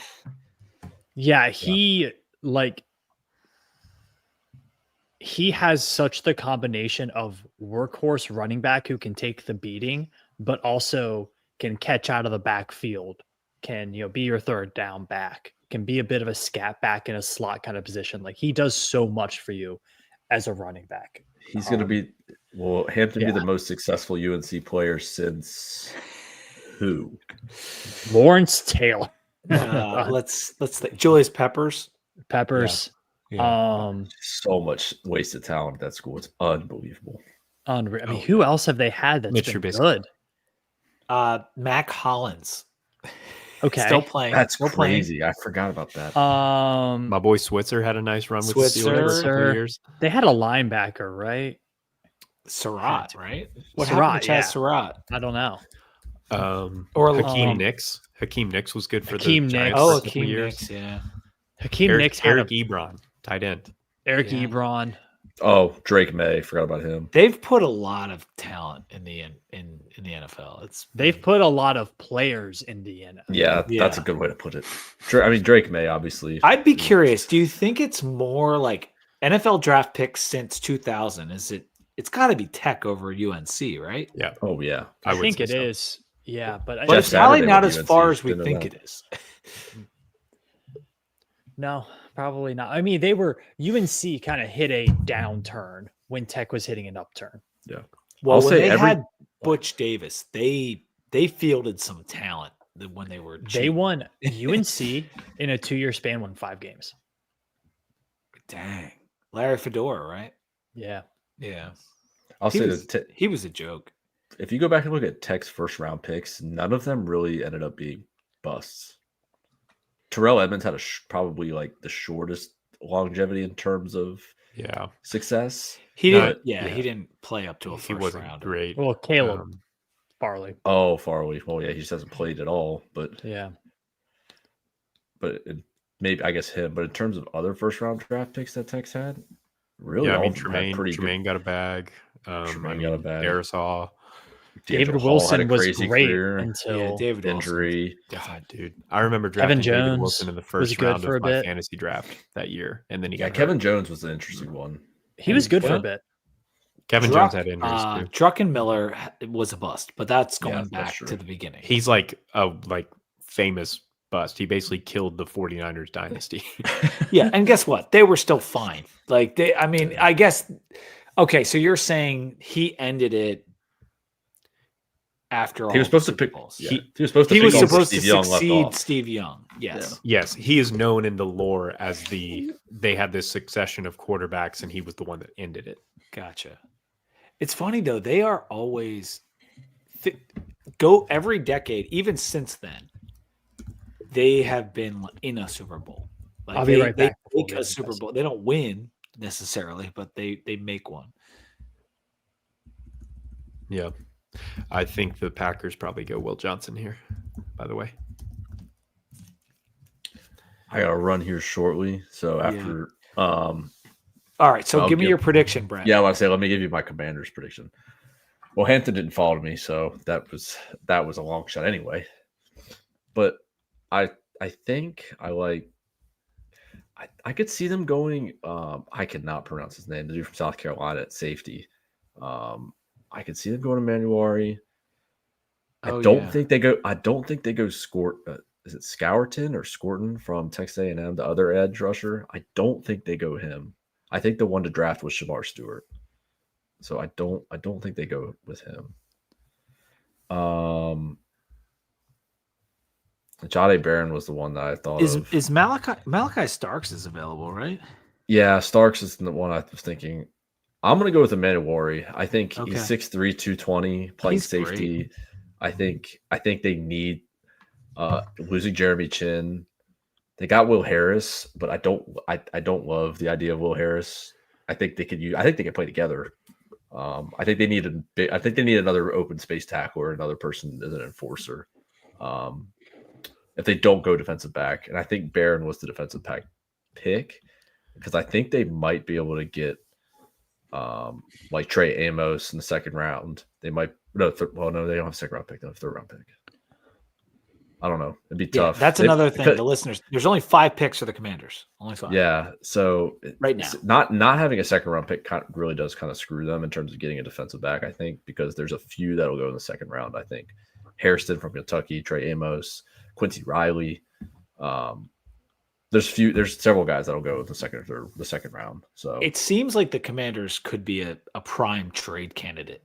Like someone could want to trade up for someone at the end of the first round. yeah, I think they could. I think they could trade back to the second and try to get a defensive back. I could But- definitely see that. If you have to make a prediction, you're going to go with Nick Amenawari from South Carolina. Okay. All right. Well, we're gonna cut this off in just 1 second. For the Eagles, I'm gonna say JT Tui Molau. Wow, whatever. I would have mailed it in with an easier guy. I mailed it in. I should have studied like I'm Evan Hughes over here. JT Tuimualau from Ohio State. That's who I think the Eagles will take if they actually draft. And he's going to be the best defensive end you've ever seen in your life. Yeah. And never get injured. I mean, he's so good. We need some help at the end. We lost Sweat. We lost Milton Williams in the middle, and we lost Brandon Graham. So the Eagles do have a lot. Like, this happens to every Super Bowl team, but like the Eagles had kind of an exodus on that roster. There's guys we need to replace for sure on defense, without a doubt. So, JT, that's who I'm going to predict. Any final takes as we kind of close out our draft analysis here? We are going to cut short before the Commanders and Eagles pick. Do we think it is? Do we think Shedeur gets drafted? Shedeur first round? I think he gets drafted first round. I feel like someone's going to trade up and take him. Yeah, it'd be a good spot for the Commanders to get something, trade up. And you know what? At the end. I'll throw something crazy out here. The Steelers, and this is not going to happen, but I'm just going to, you wanted a wild prediction. The Steelers are going to trade George Pickens and some capital for pick 31 and take a quarterback from the Chiefs. Ooh. They're going to trade Pickens to go get a quarterback. Yes. I saw something that Pickens unfollowed the Steelers on Instagram. And for the record, I do not want them to trade George Pickens because that feels pointless. That's a dog. I love George Pickens, dude. I some Steelers fans hate him. I freaking love him. And it's nice to have more than one wide receiver, but I don't know. People think it could happen. So, I mean, if you have a good wide receiver, they are undoubtedly a diva. That's just how it is. And AJ Brown, everyone thinks like eventually he's going to end up with Vrabel on the Patriots.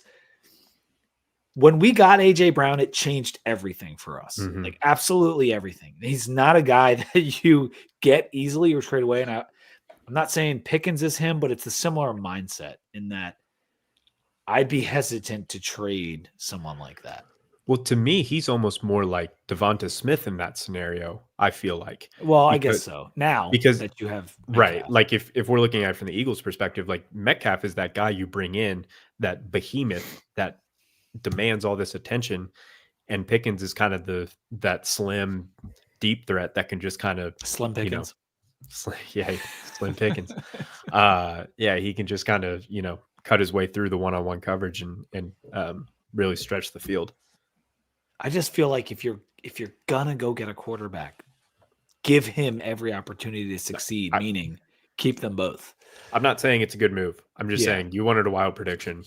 Yeah, here we go. It could happen for sure. All right, Sam. Anything before we close out here? I think the Browns are going quarterback with their next pick, wherever that next pick is. I think it's going to be Shedeur or Jalen Milroe. God, Jalen Milroe and the Browns would be so funny. Who would wear number 4? All right, guys. That's Golden goes to the Packers. That's a nice pickup for them. Yeah, it is. That is. Love needs help. They were saying that he was up there with being potentially the best wide receiver in this class. I think that's a little overblown, but I do think he basically is what they wanted Christian Watson to be, but Christian Watson just can't stay healthy. Yeah. He had that potential. Just a blazer. What was his 40 time? 4.4? I think it was in the 4.3s. For Golden, yeah. All right, well, make sure you guys are subscribed to the Sons of Saturday YouTube channel if you've managed to stay with us. If you did make it to the end, put the word draft in the comments. If you stayed all the way to the end watching us, you're crazy and we love you. And this was a fun episode. Me and Rob will do it again potentially for the NBA draft in a couple months. But we love doing this, trying to weave in some Hokies stuff into the draft stuff. And we were hoping to make it to the end of the first round, but it's just this thing is this is so slow. I don't know what is going on, man. But we love the fact that this year we have a few more Hokies that have potential. And maybe next year we'll have some more potential. JT, draft. We got a comment. I like it. Thank you, JT. Maybe next year we'll be seeing someone like Kamari Copeland, Cam Selden, Aiden Green, Kyron Drones potentially be drafted. Manifest it. Maybe Caleb Woodson decides to have such a good year that he has to leave early. That would be awesome. And until next time, go Hokies. Go Hokies.